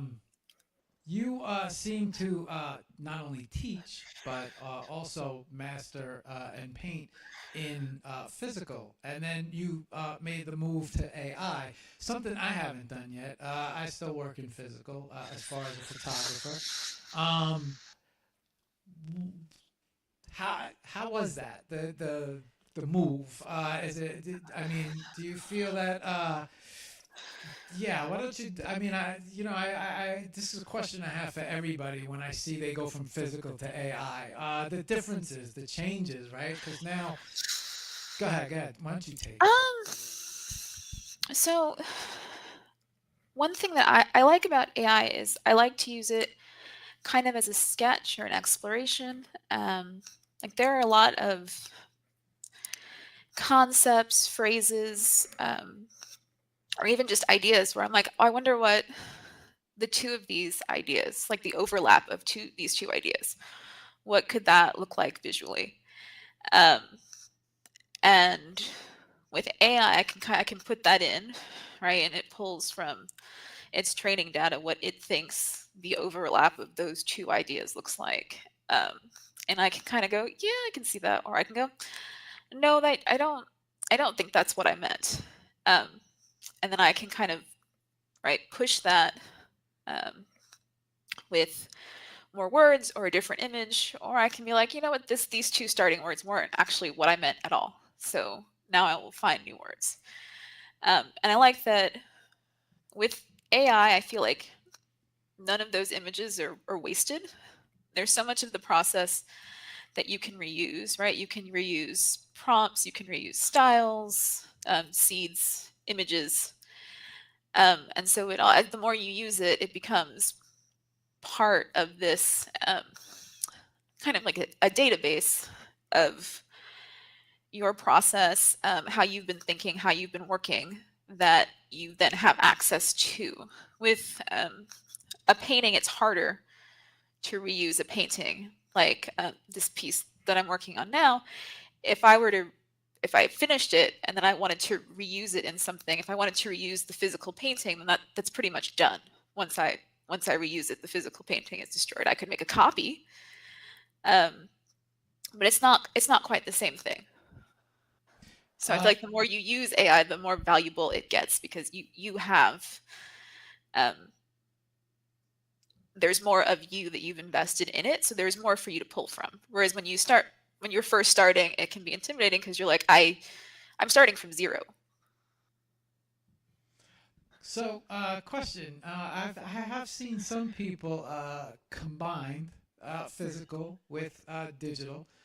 Any thoughts of that in the future of maybe combining, or maybe you have already and I don't even know? So I have painted some pieces that were made with AI. I did, in my profile pic, there's an oil painting that I did as a study that's based on an AI image that was created by Black, and that painting is currently in his collection in his house. And the tool that I use to make my images is actually scheduled for obsolescence at the end of the year. So going forward, if I want to make images in that style, I either need to take the images that I've made and train them as a style on another tool, or start recreating those physically. And so once I back those up, that's what I'll be focused on next year. Okay. Just out of curiosity, Kristen, you have a physical piece with you? There it is next to Yeah. you. Yeah, maybe show everybody a little bit of your physical. Okay. Well, this one's it's not finished. But it's when it is finished, it's going to be a portrait. So it's oil on linen, and it's 12 by 16. So it's fairly small. So I don't know if you can. Yeah, no, I can You see can it. kind of Good. see. Yeah. So it's Yeah. about maybe halfway done at this point. Yeah, everybody's lighting up in chat here. Everybody's giving you compliments. Great work. Do you find that painting is for me when I airbrush, I find that it's very meditative. I don't know. Yeah, same. Yeah, I find that when I sit down to paint, I learn more about what's going on in my head than on what's Ah, happening on the canvas. sure, sure, sure. So yeah, it's very very meditative. Okay. Um, I'm gonna put the cameras back. Give me 1 second. Let me get everything re-rigged up real quick. Real quick. Why did that piece? What made you think it was perfect for the Link by Love exhibition? Linked by Love was right the impetus for the piece. So Samantha sent out the call. She was like, "Hey, we've been invited to participate in this thing. We need volunteers. Do you want to?" And I said, "Okay." And then I just kind of sat down to explore the theme. So whatever whatever came out of that exploration basically was going to be the final piece, and it was that one. Just from that process of uh, putting in ideas, generating images, and kind of just going down a path of exploration and be like, yeah, I think this one says what I want to say about this, at least today. Okay. Kristen, real quick. Yeah. Best way for anyone out there to find you. How can they, still want to talk about art, look more at your art, commission anything like that? As you learn more about you, or contact you, right? Maybe you could just let everybody know what's the best way to find you online. Probably the best way would be my profile on Twitter, or I guess X, if you want to call it X. I prefer to call it Twitter, but I'm there. I'm also on the Hug. I have a profile on the Hug.xyz, and yeah, I'm most active on my Twitter profile, Okay. and I can be DM'd there, or I have mostly my AI work posted there. I love the Hug. I'm such a fan of that site. It's just I think that site is so well done. Such a good site. Kristen, for all the other artists out there, for everyone out there that going through it, or maybe trying to find their way, maybe some brief words of inspiration, from you, right? Go ahead. So find people that share your values. The space like if you're in the NFT space, it moves very fast. It's can be very distracting, and there are a lot of people that aren't looking out for your best interest. And so I think really the only way to navigate that and not lose your head completely is to find people who share your values, and stay with those people and create with those people. Sounds like inspiration for life. uh, I tend to live my life by that philosophy. But in the NFT world, I try to gravitate towards those in spaces and same mindsets and law of attraction. What you Well, think. Go ahead. Go ahead. it is. I was going to say, well, unfortunately, really the best way to find the people who share your values is to actually say your values, which can be hard for some people. But if you don't put them out there, then you don't know who's gonna resonate with it and then come find you. You got to put it into the universe. Law of attraction, right? You got to say it out loud, think it, and it becomes. The universe will deliver. Yes. All right. Kristen, I want to say thank you for taking your time to come on the show, joining us, dropping some words of inspiration, and, just talking about your art. For artists, I know it's never easy to get on a live and talk about your art, so I appreciate you. Taking the time, coming on here, and making a successful show. Thank you very much, and congratulations on the Linked by Love art exhibit, and great job all around. Thank you. Thank you. All right. Oh, it looks like we got a dead battery. Okay, give me 1 second, guys, while I switch this around. Looks like we got a battery that went dead. I'm going to fix that right now. And while I do that, next, I'm going to get Seth up. There we go. Okay. I know I got a black screen. Nobody needs to tell me. Do you want me to film, Mark, while you sort out your black screen? You know, I'm supposed to. You're supposed to be. There's supposed to be a big introduction to you,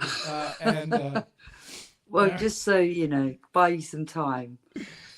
Yeah, that's Hey, I have to well buy done. time when everybody glitches out, and I got nobody to buy time for me, so I appreciate you jumping in there. Hang on, let me introduce you.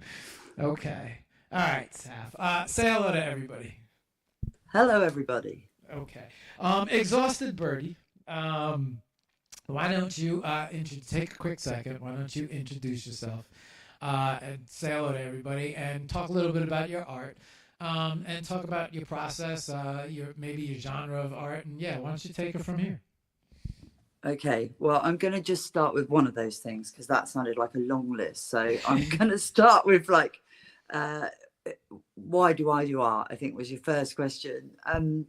So in real life, I'm not an artist. Like all the other people here are actual proper artists, and I still feel like an imposter, even though my words of advice to everybody else is everybody feels like an imposter.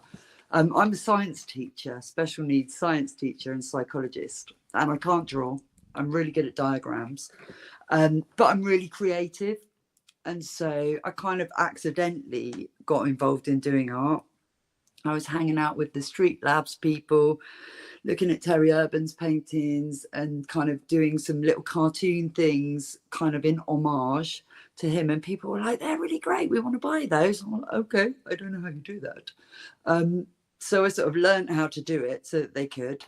And it's become my release and my kind of way of expressing myself that's nothing to do with teaching or being responsible or special needs, and so very much organic, really. And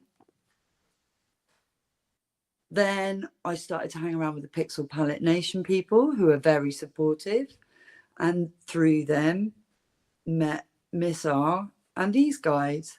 And when Miss R was listing all the things that we did, I was thinking, oh yeah, she's really made my life easy, because most of the things I've done because she's gone, do you want to do this thing? I'm like, yeah, I'll do that.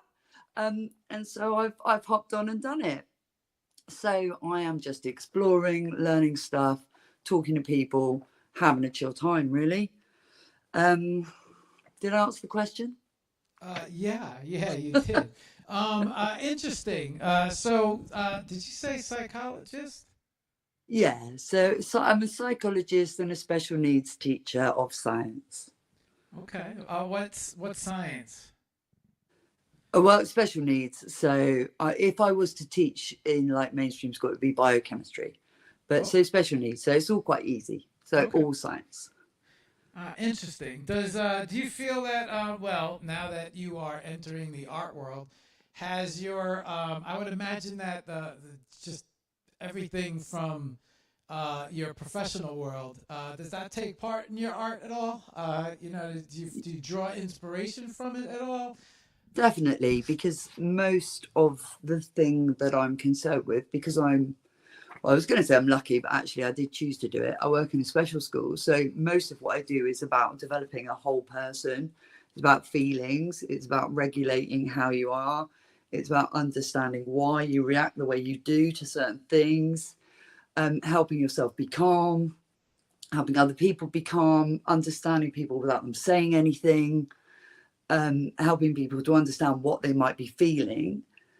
So I think what I found is a way of kind of expressing that in something other people can look at, if that makes sense. Because yeah, it's all about emotion and feeling and communication, and that's what art's about, isn't it? Connection. Drawing from our life. A lot of times I think that when it comes to art and when we create art, we draw from our experiences, right? The things that we know. Other times, I think we see things and we're very attracted to them, and they grab our attention and see, how did you do that? I want to do that, right? But that's still part of our personality. And then a lot of times, that's a really quick story, right, that I always hear all the time. There's a sculpture made a beautiful, beautiful sculpture, right? And they said, how did you do that? And big rock and chiseled away. He said, I didn't do anything. The sculpture was always underneath the rock. All I did was clear away the rough edges, right? And so I think a lot of times throughout life, and you ask anybody what I say all the time, I say there's an artist in everyone. There's art in mowing your lawn. There's art in the way you lay out your equipment or decorate your wall. The way people decorate their houses for holidays. There's art in that. You can find an art. And I think there's an artist in everyone. Just because you necessarily don't create art doesn't mean you're not an artist. There could be a way you could be an artist in the way that you stock your fridge or your medicine cabinet. Pack your shopping. That's mine. Oh, that's good. I do actually do some. And my daughter, I've got twin daughters who are 14, and one of them has always been very, very artistic. So I do some with her. I don't want to say I'm not an artist. I do some. It's just if you were to see my drawings when I do something, like I tried to draw a rabbit today because somebody wanted to take one to space. It was shocking. But I'm learning, I'm getting better at drawing, I'm getting much better at digital painting. So for me it's about learning and having fun and talking to people, and if it's not fun I won't do it anymore. So that's kind of why I started to do art, because it was fun and people wanted to buy it, which sort of surprised me and continues to surprise me to this day, really. But they still do occasionally. And the Invisible Chicks is a cool place to be. I mean, we're not like, yeah, come on, let's do this all the time. But that's what's so nice about it, because you just join in when you can. We've all got our lives going on. We've all got things like families, or usually a disaster or two between us. And it's a safe space to be. And even when I haven't been able to be anywhere else, I've been able to go there and say hello. So it is a really lovely community to be part of. I'm going to start moving. I'm going to head over here to the computer. I want to bring up your piece of art. I want to show everybody. But something that I have noticed, and especially through talking to you guys, it seems like Samantha runs a very laid back type of no pressure, right? Like she said, it's a yes or a no thing where you guys feel like you pick up whatever it is that you want to do, and with art, I think that really it creates a really big, when it comes to being an artist, you have to want to do it because you're feeling it, right? Rather than being pressured or, hey, I need this, and this is, or come on, I think you're perfect for this, and that never works with artists. With artists. No, if we have too many people, we kind of go, no, well, that's all right. You do that. I think this is the perfect fit for you. You're really good at blue stuff or whatever. And kind of we take it in turns if there's too many of us. And the non-judgmental choice bit, you're right. That is what's really special about it. And I don't think I would enjoy it if it was pressurized, because the rest of my life is pressurized. This bit of my life shouldn't be pressurized. Right. It seems like she, and I like that vibe. I've always felt like, so there was a time when I did art professionally, and you could freelance and hire me, or commission me. And then there was a time when I did art for myself. And I tend to find that when I did art for myself, or things that I enjoyed, or things that I liked, or something that really got my attention, or it was, I did that much better than I did when you were obliged. Yeah, right. I have Pure Love up next to you right now. I'm just going to look at it next to me on my phone. And maybe you want to talk a little bit about this piece of art, and how it was created, what you used to create it, and go ahead, take it from here. Yeah, I'd love to. So, well, you know, to make a piece of art for like love. All art is created with love. All of mine is. It's all got love in it, because I put my heart into it. So initially I was like, that'll be a really good kind of remit. And then as I started to do it, I was like, actually, this is really hard because it's too big. And what do I do with it? And I kind of, like Kristen was saying, I explored all these different ideas and like tried to do different stuff, tried to push myself to do things I hadn't done before, spent ages testing all different things. And this was one of the pieces that I'd made right early on at the beginning. And I thought, no, that's too simple. It's too obvious. And I was having some challenging times with my children and with my family. And, you know, we came through them. And all of a sudden I thought, why am I making this overcomplicated? Actually, that's really beautiful. Your children are really beautiful. Don't make it difficult. That's pure love, the love that you feel for your children. There you go. That will do. And so from there, I just took the kind of base piece and then added all the bits in. I just used Mid-Journey to make it after about 1,000 iterations until I get to the one, like Kristen says, that really feels right. And then I'll take it into Photoshop and I'll add bits and change bits and make it so that I think it's as good as it can be. It sounds like you've dabbled in a little bit of all type of art. Do you feel like you're gravitating more towards AI, or will there be more physical? Yeah, go ahead. Well, yeah, I have to have the AI due to the lack of drawing. So yeah, I definitely start with AI, but I'm getting much better at digital painting. I'm getting much better at kind of collaging and mixing things up. I'm learning. Well, at the beginning, you did say that you had more of a professional and then trickled into the art. Yeah, and right? I increasingly feel like I want to do more physical. It's really interesting listening to people say that they're trying to take their physical art into the digital, because it's like that. I kind of feel like it should be the other way around, that, you know, a lot of people would say that people using AI are inferior for using a tool which has only recently been invented. You know, that we obviously haven't got time for that debate now. But whenever I've scanned in something that I have actually done, it always looks a bit rubbish because you can't scan it well enough and it doesn't look, you know, it doesn't look sharp enough. So then I'm trying to draw over it so that it looks better. So I'm digitally doing it anyway. So yeah, so mainly AI, a lot of Photoshop, getting better at painting on there, exploring with any form of art that takes my fancy in real life. I don't think anybody's natural when they first start. You know, I think it all starts with the stick figure. And I could do them. Yeah, I could do them. too. And I'm only 50, so I've got years to go to learn loads of other things. Sure.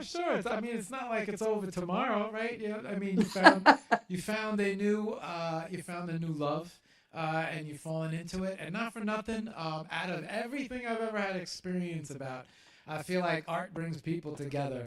Where you talk about anything else, it splits people apart. But for some reason, when you bring up art, you talk about art, people forget about race, religion, politics, you know, everything. You know, it's just people focus on the art. And then, you know, from there, you know, it's either they resonate with you, they don't resonate with you, but so many different ways to look at so many pieces of art.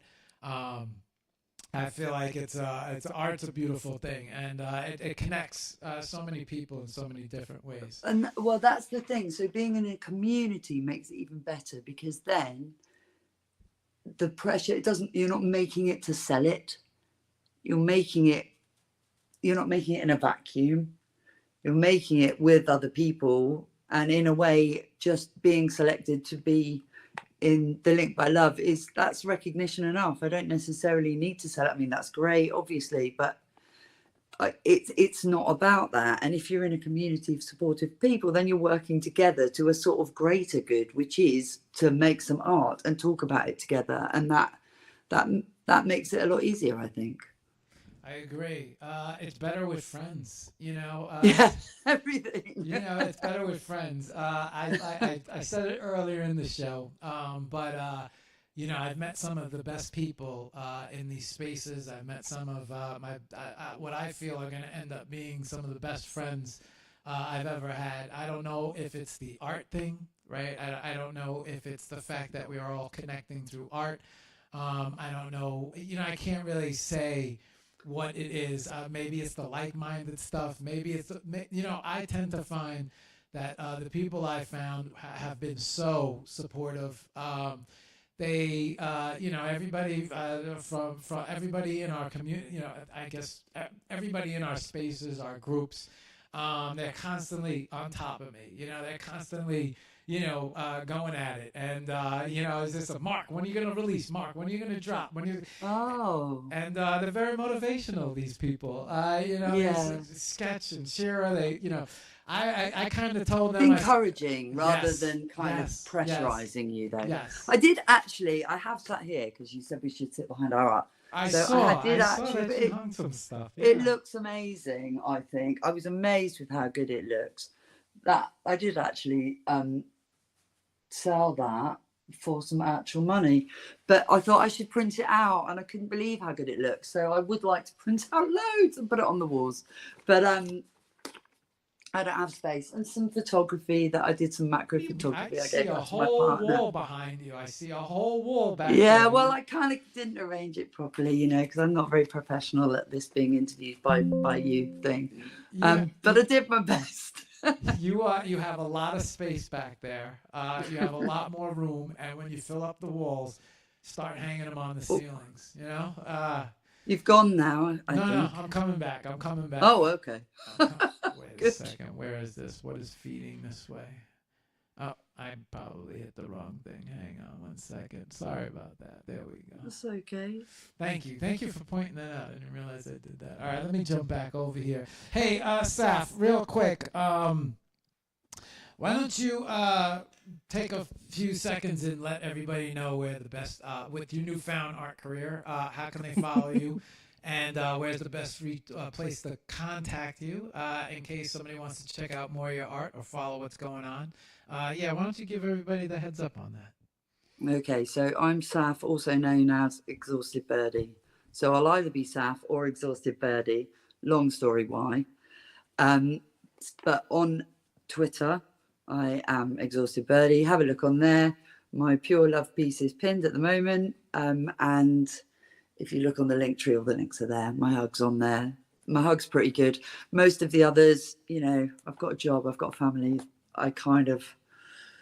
They're probably not as up to date as they should be. So just go for the first few. Send me a DM, send me an email, contact me on Hug. That'd be lovely. I wish every social media was laid out the way Hug was laid out. I just feel like they do such a great job with the layout. Yeah. You come to the page, it feels like you're on a magazine looking at your art. I mean, it's just such a good feel to that site. Real quick, Saf, before we say goodbye, maybe a couple words of inspiration to others out there that, you know, creating and, or hey, maybe to some other professionals that might want to get started in art. But they're not sure. Maybe like you. They go for both. The things that I wrote down kind of fit for both of those things. So find your tribe. Ask for help. Everybody feels like an imposter, and don't do it for the money. Okay. Yeah. All right. All right.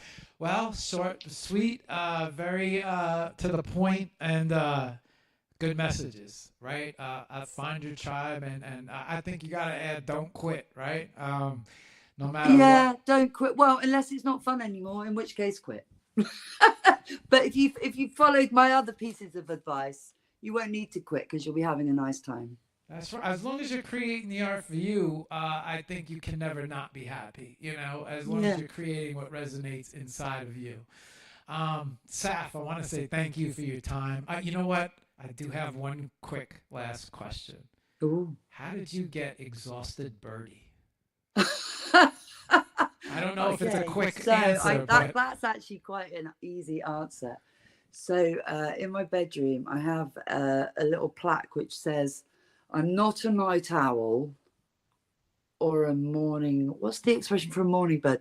I could whip upstairs and get it. "I'm not a night owl or a morning bird, more of an exhausted pigeon."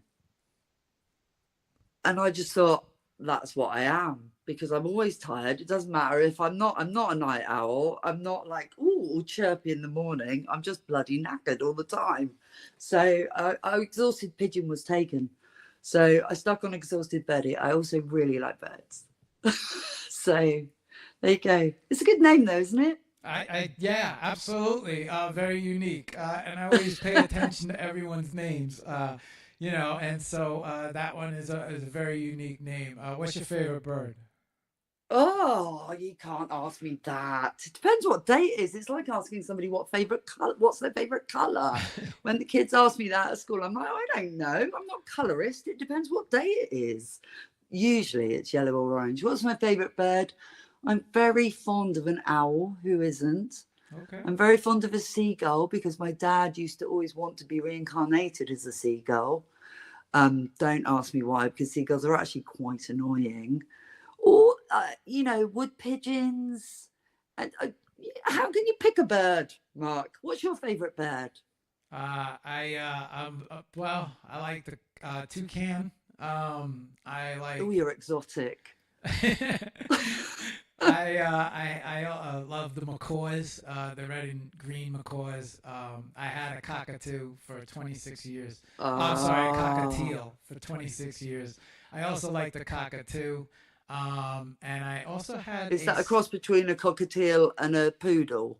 No, the cockatoo is the big white one, right? I'm joking. Oh, Yeah, I know with what me? you mean. But yours are all very exotic. You're much more exotic than me. I think they will have their place. I did have a seagull for about 1 year, a one-armed seagull. But You had a one-armed seagull. A one-winged seagull. But that's a story for another time. That'll take a long time. But I Saf, might have to make you a one-armed seagull as a gift. That was an experience, that seagull. Let me tell you, when it started talking, it was like, whoa. They're very okay. loud. Can we need to carry on this conversation on another time? I have to hear about the seagull that talked. Saf, I want to say thank you for coming on the show. I appreciate you for talking about your art. And congratulations on the Linked by Love exhibit. And thank you. Thank you so much. Thanks for having us on. And well done. Good job. Thank Been a you pleasure. very much. Thanks to Miss R and everybody else as well. Okay. Well, Miss R is about to come back on. Okay. Go. All right. Let's get her up here. All right. Miss Revolucy is next, and her work of art. All right. Hang on, guys. Let's bring her up. There we go. There she is. For myself. Good. We got this up. Everything's up and running. Okay, Miss Revolucy. You are now on screen. Say hello to everybody, like you have. But Hello, everybody. we're not gonna be talking about community this time. We're gonna be talking about your art side. So you're an artist. You have a piece of work that was exhibited. Maybe you want to talk a little bit about your art side now. Maybe your style and how you create and things of that nature. Talk about you as an artist. I was basically born into a family of artists. So my dad's a painter, photographer, kind of like dabbles in everything, honestly. Jack of all trades. My mother arranges flowers. My stepfather, a photographer, grandmother, an art teacher. So my point is, I've done art all my life, all different kinds of art. I've gotten into stained glass. I have a Master of Arts where I did installations. And I've been in digital art for like 30 years, I guess. I've been messing with digital art for 30 years or so. And what I focus on primarily, I think, is animations. Like, I really love making animations. So I just like to play around. Like, I've rearranged a lot of my apartment to start trying to do stop motion things. So I do a lot of things in layers. Like, I have like 3D layers, 2D layers. Yeah, it's just a lot of, I guess there's a lot of moving parts. Like, I'm always learning something new, so I don't really have any recognizable style. Yeah. Is that what the green screen is all about? Yeah, it's just background for doing whatever. So, All right. So Yeah. interesting. Did you say so? That's stained glass and flower arrangements. What type of photographer was your father? my stepfather was a commercial photographer. He's also done art things. He got a Guggenheim grant actually for taking pictures of a small village in Mexico because they made pottery. So, yeah, he's pretty accomplished, but he's retired now. Okay. And he thought, well, yeah, actually, you kind of are picking up the photography a little bit. Especially if you're shooting green screen and clips and animations.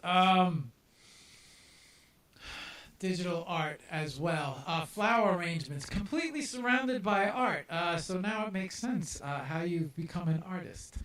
Do you have any type of specific choice in the way you create your art? Anything that you focus on more than another? I have to be honest, it's mostly go with the flow. Like, when I started grad school, you had to pick a mentor, and they were like, you have to have an idea, and then you have to do that idea. And I was like, then you can't be my mentor, basically, because that's not how I operate. Like, it's a lot of playing around, really. And then something looks good, I'm like, that works. So, Okay. yeah. When it comes to all these different styles, when you sit down to create a piece of art, right? Like, how do you decide? Is it just like a natural thing? What comes to you? How do you necessarily decide? Like, I'm gonna do a video, because I sometimes I feel like an artist needs to find their flow or their style, right? And a lot of times you see artists. They'll come up, especially on Instagram or any type of social media. If you scroll down or scroll back, go down to the bottom, you'll see how their style develops over time, and then finally they kind of fall into their own style. You kind of sound like a lot of different styles. If you had to kind of like gravitate and zero in on one style, what would it be? Oh, geez. I don't know. I guess if animation or maybe making video, because I've gotten into all kinds of different apps and like music making apps and making short films. Like, I was in a short film festival this year, and that was pretty cool to see it in a movie theater. So, like, that's probably the way I would go. Okay. Wow. That's very interesting. I did a little checking out some of your art, and I saw that you had made the film festival. Congratulations. I worked in a lot of different film festivals. I also worked 7 years in the Hampton Film Festival. It used to be cool watching everybody submit their films, and we used to have to pick the films. I was a filmmaker at one point in time, but then I switched over to being a photographer, graphic designer. So I've dabbled in a lot of different arts as well. Any chance of are you an After Effects person? Have you dabbled with that at all? Yeah, I use that to edit everything. All right. Not an easy program to learn. Are you self-taught? Yeah, or YouTube, basically. YouTube University. Yes. I got you. We know all about YouTube. We talk about it all the time. All right, Samantha, let me move over here to the computer. Let me bring up your work of art. All right, let me get in here.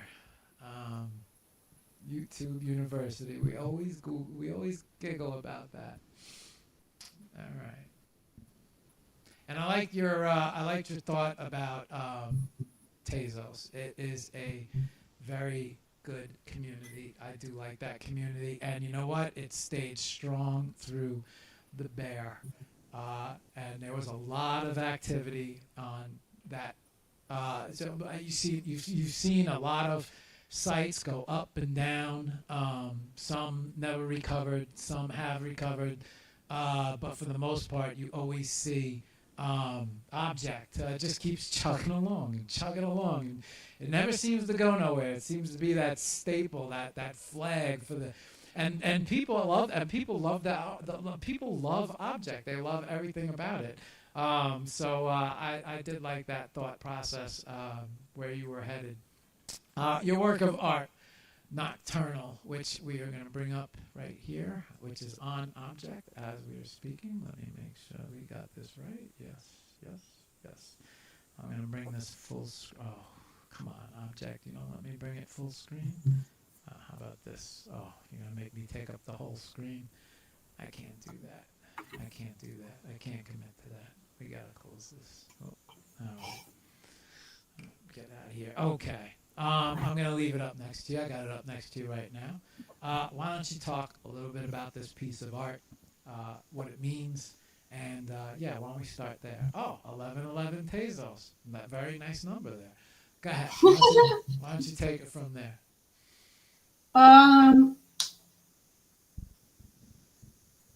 So I'm from a small town where most people go to church, and I've never been into that really. I've always been into like occult things and witchcraft and shamanism and whatever.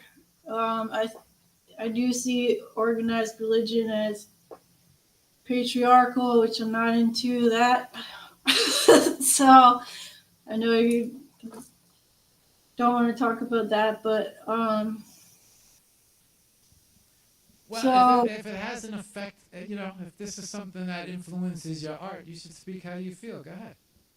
yeah, so I don't know if you've ever seen the show Dragula, but by the Boulay brothers. It's a bunch of drag queens, but they dress up like monsters, and it's a competition.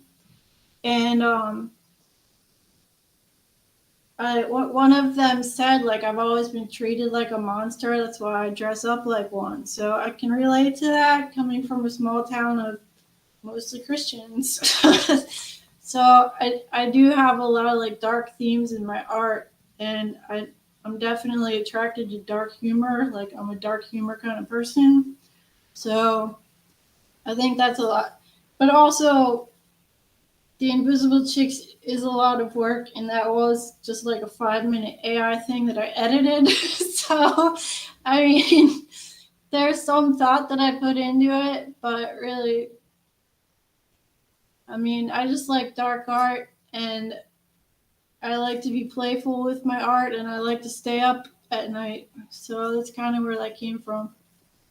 Are you? I was gonna ask why linked by, like, what motivates you to submit this by link by love. I don't think I need to. I don't think I need to ask that. Is that you on the left? I guess. I don't know. I mean, it's AI, but like, yeah, it's like a representation. I have some like issues about showing my face on social media or whatever, so I'm thinking about like weird costumes and stuff in my art. Like, I don't know. We'll see what happens.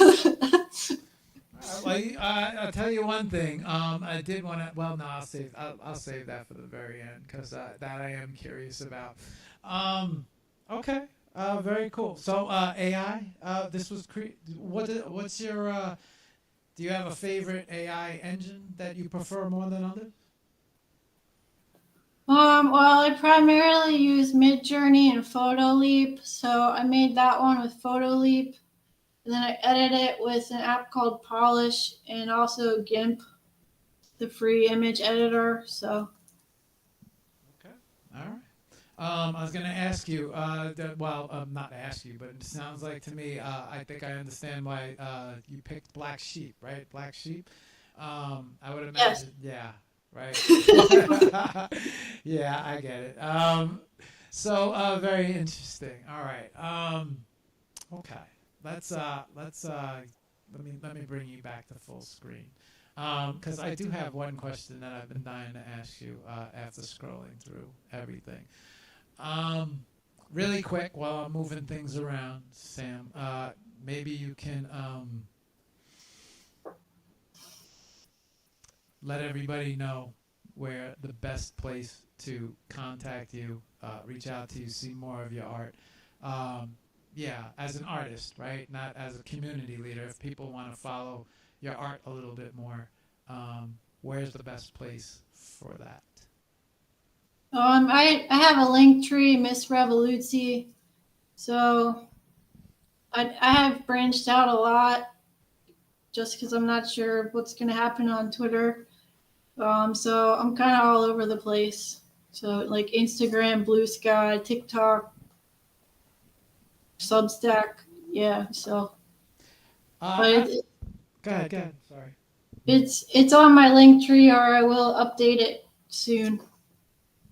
Out of curiosity, Miss Revoluzi, yeah, how'd you get the ending on there? You mean where'd the name come from? Or? Yeah. So my grandmother was an artist and like a rebellious person. Like she always made me laugh. But she was in art class when she was younger, and her art teacher tried to like draw on her thing, and she wouldn't let him. And he said, "Oh, Miss Revoluzi." Oh. So yeah, that's where that came from.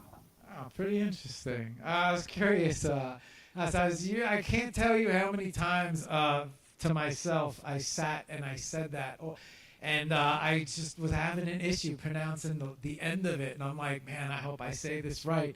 But towards as the show was beginning and I was going through all the names, I was like, it's got to be Miss Revoluzi. That's just it's got to sound that way, and so where did that come from? So that's very interesting. Was your grandmother a black sheep too, or? Yeah, she was like a total goofball. Okay. She was awesome. Yeah, so was mine. Yeah, my grandmother was a tank. You could not tell her what to do. She pretty much raised me and taught me a lot of everything. But her energy is around me, so I'm not worried about that. Samantha, really quick, maybe some words. Well, yeah, you might be the best person for this. Maybe some words of advice for other artists out there, some other women in the field that venturing into NFTs or art and same. Yeah, maybe just some quick words of inspiration. I would say don't put all your eggs in one basket. Like when I don't feel so great about social media, like I'll go to Hug and apply to an open call, which has worked out pretty well for me this year. So, I mean, I would say focus on like the art that you really want to make and like your skills.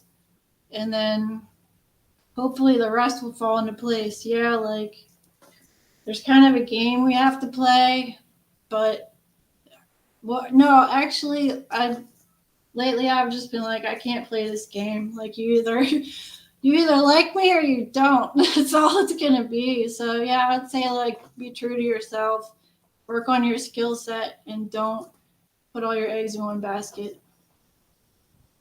Okay. Um, pretty good advice right there. Yeah, don't count on one thing. So my question is, do you rock climb? I used to compete. Yeah, Have you? When's the last time you rock climbed? it's been a long time. Hmm. Yeah, I lived in Tucson, and I competed in high school. I moved to Tucson to rock climb mostly. I was supposed to be going to college, but it was more about the rock climbing. But then when I left, like, I mean, I don't really live by the mountains anymore, so, and it's not that much fun inside. So, yeah, I If used to. go ahead, go ahead, go ahead. Sorry. I used to, yeah. If you had to give some advice to someone who wanted to start rock climbing, what would you? What should I do? Double check all your, like, your harness and your everything that you're wearing, because if one thing fails, you could be dead. Basically, like, yeah, double check all your equipment. How would somebody start? What's the best place to learn? I started at a place called Climbnasium, and there was like a group there. I kind of joined a team. They're all like super weird, interesting people because it's a strange sport, I guess, where you have to use your mind a lot. Um, so yeah, if you can find a gym, and then people, you know, they were definitely my tribe. So Yeah, yeah. I think you're missing it. I think that was a big part of you, to be honest. Something that I always wanted to learn that I never did, but one day I will. I was in Thailand on it was oh shit, I can't remember the name of the island, but on mostly all the islands, they have such jagged rocks. There's really a different type of rock in Thailand, and just the way the formations are, and on this island, you could hire everywhere you went. There was little rock climbing crews. They would just teach. And I wanted to do it, but I didn't. Not that I didn't have I just never got around to doing it, and it's something that I want to do before I can't do it. But I saw that and I said, oh shit, yeah, pretty impressive. I always found that. I would imagine that you found a lot of answers in rock climbing. Um, yeah, in a way. I mean, it's definitely like a puzzle you got to figure out, or you might be falling. Right, right, So, right. Yeah, yeah. if you're not actually concentrating on staying alive, a lot of times I tell people when I need to find answers, I clean. Yeah. So focused on cleaning that all of a sudden these answers start coming to me. But I often felt like that with rock climbing too, right? I don't think it's something that you could get distracted. There's a film out there. There's a movie. It was two women. They were climbing an antenna, and the I've antenna. seen it. You know what I'm talking about? I mean, do it if you want, but there's people who are celebrities in the rock climbing community who are dead now because they did that. So I mean, I wouldn't. Are you familiar with some of the artists like, there's Drift, who seems to like to climb. And you see a lot of artists taking pictures of themselves very high up on buildings and things of that nature. I get a little shaky just seeing them, but so it's always so fascinating to me. And who knows, maybe one day. But Miss Revoluci, I appreciate you coming on. I want to congratulate you on your display and your work of art with Linked by Art and their gallery. So thank you very much. And yeah, thank you. Thank you. Okay. Just hang out for 1 second because I think I'm going to come right back to you. Okay, so we have one more artist to go. Johanna, work of art. Sam, did you? I know I reached out and spoke with Johanna, but I'm not sure where that ended up. Were you guys able to get in touch with her? Are we going to talk about her work of art or? She said it's late there. She Right. messaged me like this morning. I didn't see it. I sent her a message and said, like, what do you want me to say? But I got no reply. So Okay. You know what? Let's bring up her work of art, and we'll bring up her page, and me and you can talk about the work of art.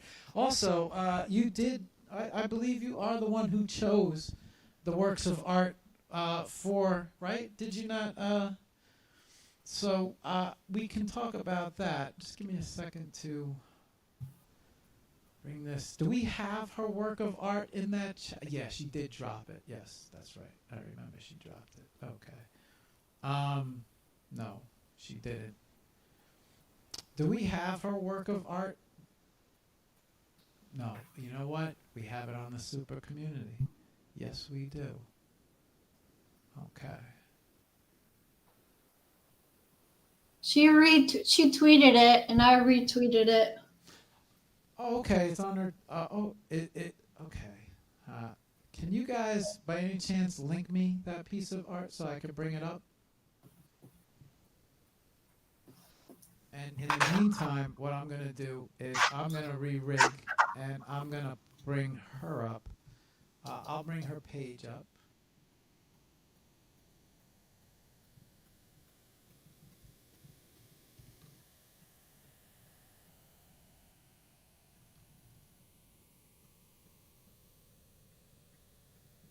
Okay, there we go. So I'm gonna send it to. I sent her a link to the chat. Okay, thank you. I'm gonna bring that up right now. Ah, perfect. Awesome. Oh, thank you, Sketch. All right, I got it. I'm here. Thank you. Okay. I'm going to bring her work of art up right now. Okay, so I have her work of art next to me. Give me 1 second to get this right. Make sure I get the whole thing on screen. Okay, I have her X up, Sam, and I have her work of art up. And you are the one who did decide and curate the exhibit for Linked by Art. So maybe me and you can sit and chat a little bit about this piece of art and why you decided that this would be a good piece. Well, it was a first come first serve thing. Like I was like, who wants to do this theme, and the first 6 people, that's who's in it. So that's how that was curated. Okay. Shit. There's nothing wrong with being honest. So question, right? When you look at this piece of now, is this? Do you guys know how she created this? Is this AI? Yeah, she works a lot with AI. Okay. As far as I know. Okay. It kind of gives me some feeling. I kind of get a little bit of. Well, who's that art? The painter. I want to make sure I get it right. The blue waves with the yellow moon. Van Gogh. Yes. Thank you. Oh, was that? That's a Van Gogh, right? Starry Night. Was that the piece? Yeah. It kind of gives me these Starry Night vibes a little bit. I don't know if you get the same feeling, but I kind of get these Starry Night vibes with her work of art. So I could see and understand why she submitted.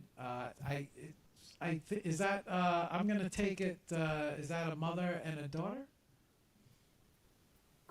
I don't know. I thought it was a couple, but I don't know. I think it's a mother and a daughter. I think. Oh yeah, you're right. Right. And it's interesting too because I almost feel like it has a heart in between them where they connect. Yeah, Right. I would agree. Yeah. All right. Her name of the piece is Mother of Gala. So Gaia, the Earth, I think. Okay. Oh, Mother of Gala. Oh, Like Mother Earth, I think. okay. Gaia. That might actually explain the blue. Well, I would imagine the yellow is the radiant of the sun, but I can't. Yeah, blue's the sky. I kind of feel it feels very earthy as well, earth tones. But yeah, okay. I wish we had her here to talk about it a little bit more, but it's tough to talk about someone's art. You can only give your interpretation of it, you know. I want to just get her up. Here is Johanna's page on the left. And then this is her work, Mother of Gala. Great. Okay. All right, give me 1 second. Let me jump back on here. Let me re-rig everything and get everything back up, right? Okay. Okay, guys.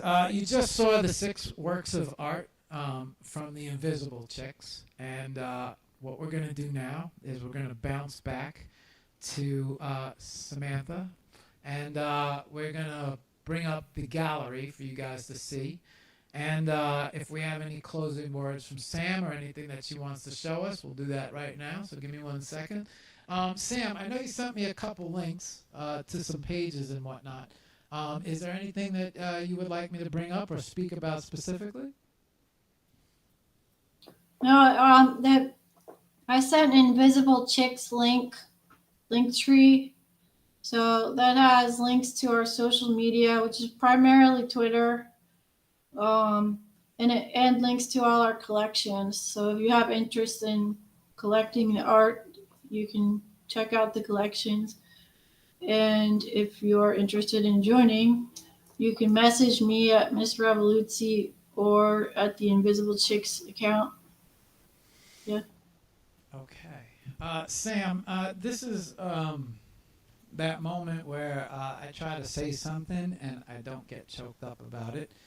But, sometimes it works, sometimes it doesn't. But, after, getting to meet you guys and meeting your community and having all the artists come up and talk about their art and listening to all the great things that they said to you and about you, you'd have to be crazy to walk away from this, which I don't think you are, even though I know you're not pleased with the direction of Twitter. I don't think that's something that should stop you, right? I get I get you're upset. I'm not stupid. And I get the picture. Hang on, let me. I should got to bring up the full screen here. There we go. Okay, guys, we are right now. We are on the Super Community Gallery. We have your exhibit here, and I have your Invisible Chicks next to you. Let's see. We have the Rebirth of the Divine, Foundation, Object, 10,000 Grandmas. I had questions about that, but what is 10,000 Grandmas? Well, don't worry about it. I just brought them all up. There was a conversation that was upsetting to me about aging women, and I felt like they were disrespected, and I had the idea for the collection of making 10,000 grandmas. And there's also the idea that Tezos may explode. So it's I guess it's a little bit of we'll find out if we get to mint 10,000 grandmas by then. But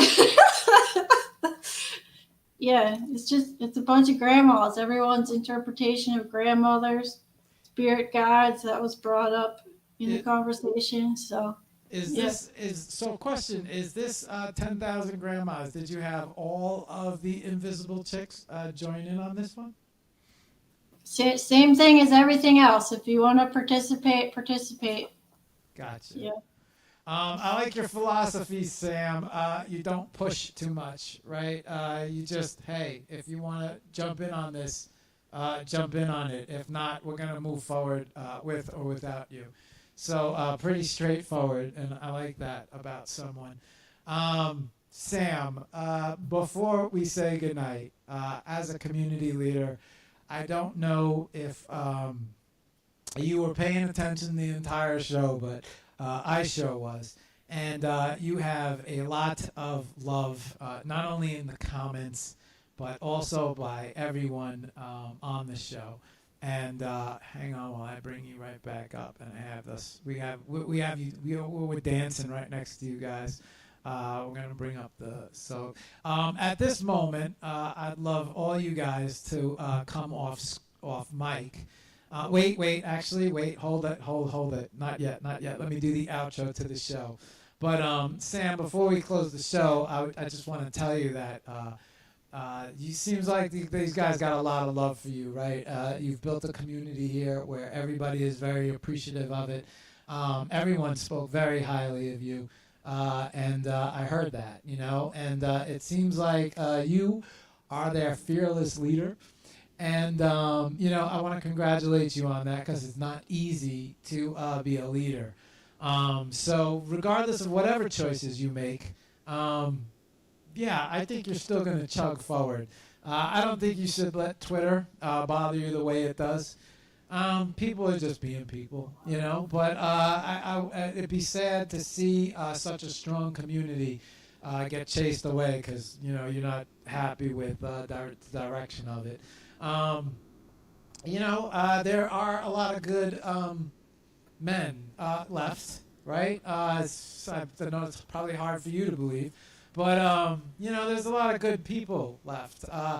It's not just a certain group of people. You know, it's just there's jealousy in all forms of everyone out there, and yeah, you know, it doesn't matter where you go. You're gonna get it from one side. You're gonna get it from the other. But it would be sad to see you guys go now getting to know you. What I'm going to, yeah, right. So before we close out, maybe some words of inspiration for your community. How can people reach out and find you guys? What's the best way to do it if they want to join the community? I know you probably said it 100 times, but before I close out on the show, yeah, I got the link tree up here right now. Do I have the X for this? Where is, yes, I do have the X. Thank you. It's on your link tree. I probably would have told me that next. So I have your X next to you, and yeah, maybe just some words as a community leader. Some words of inspiration, because I know you got some in you, even though I know you don't feel like it and you don't know what's coming next. I think that's bullshit. I think that you need to be, I'm going to start calling you guys what's the word I'm looking for? The resilient chicks, right? Yeah, right, exactly. So maybe just some quick words of inspiration, and then I'm going to close out, and then I'm going to have you guys come off mic and say goodbye. Ron, I was listening the whole time, and I loved all of it. But this has been therapeutic, and it's also been really nice to see like the humans that I've been talking to, because it's always like a chat. So we've been talking about ideas. I think that's what's most important, is that we need to keep sharing our ideas. So, yeah.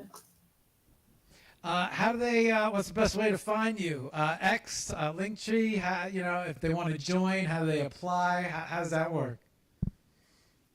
You can just message me on the Invisible Chicks account on Twitter or mine. So Invisible Chicks or Miss Revoluti.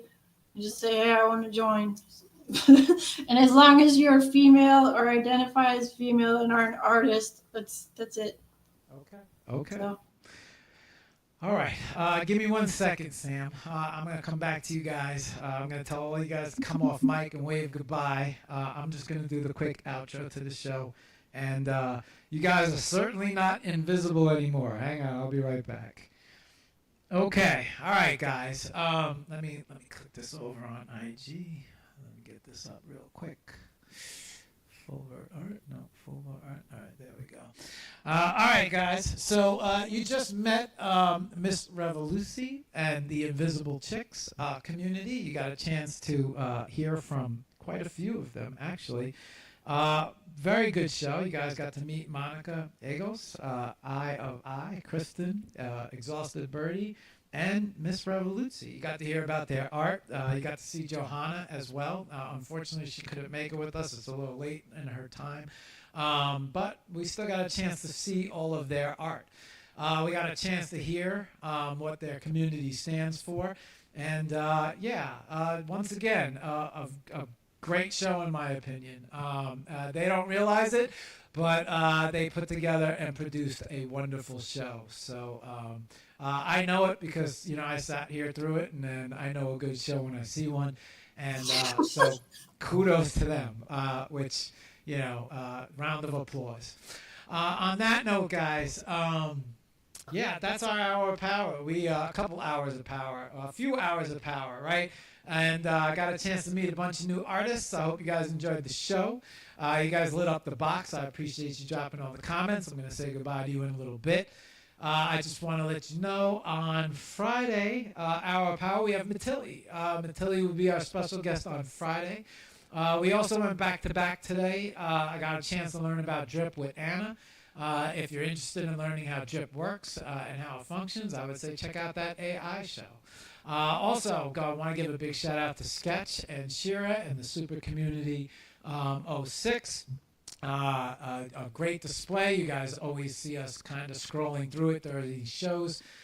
These community shows are a chance to get to meet the community and get to know the people behind the community, the people who run it, and as well as the artists that they represent. So you guys got. I think this is our 7th successful show.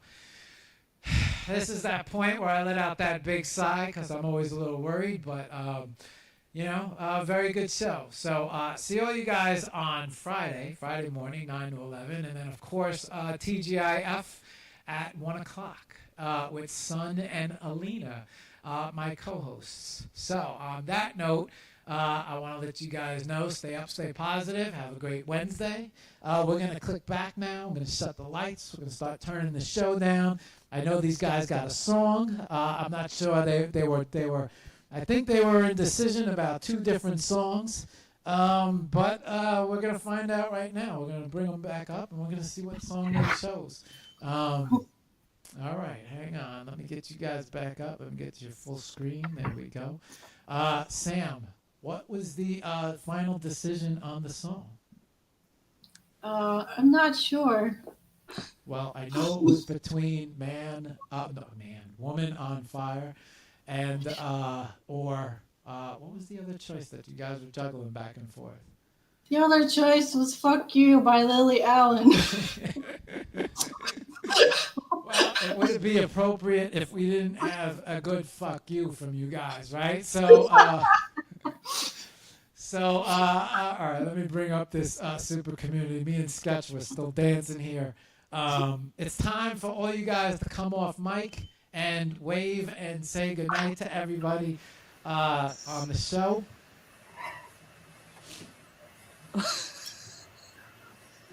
Good night. Bye, everyone. I got you. Good night. Oh, sorry. There we go. Say it again. Say it again, guys. Say it again. Good night. All right. Bye. There you guys are. All right. What's our song? What are we closing out with?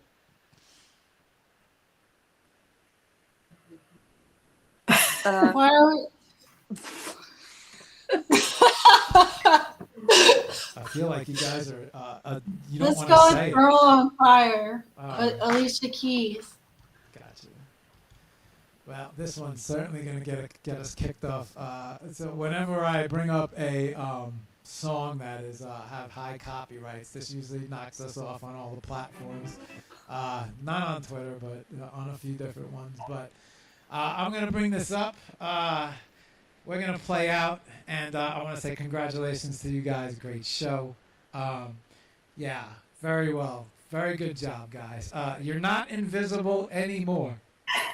So congratulations on your show. I'm going to play this out, and see you guys later.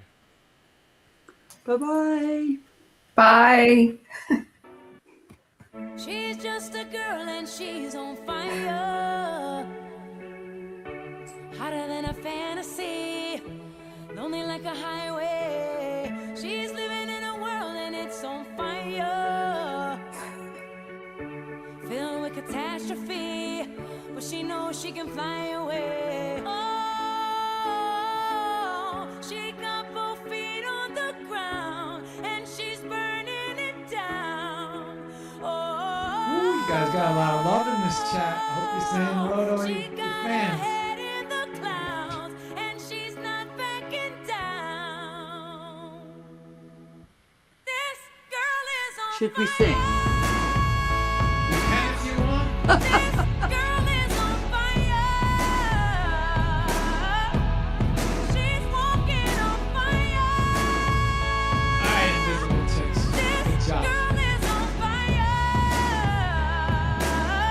Thanks, Mark. You're welcome. Looks like a girl, but she's a flame. So bright she can burn your eyes. Better look the other way. You can try, but you'll never forget her name. She's on top of the world. Hottest of the hottest girls say, oh, we got our feet on the ground and we're burning it down. Oh, got our head in the clouds and we're not coming down. This girl is on fire. This girl is on fire. She's walking on fire. This girl is on fire.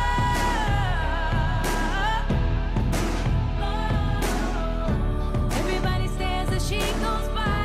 'Cause they can see the flame that's in her eyes. Watch her as she's lighting up the night. Nobody knows that she's a lonely girl, and it's a lonely world. But she gon' let it burn, baby, burn, baby. This girl is on fire. This girl is on fire.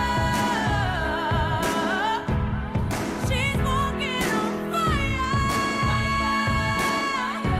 This girl is on fire.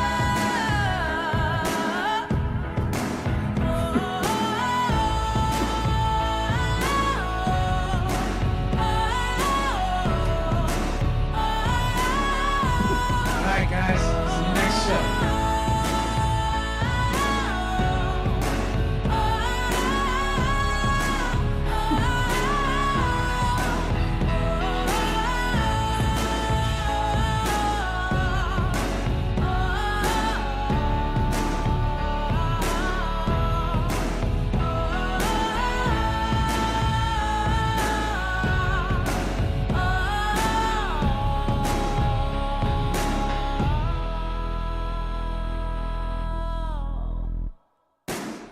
She's just a girl, but she's on fire.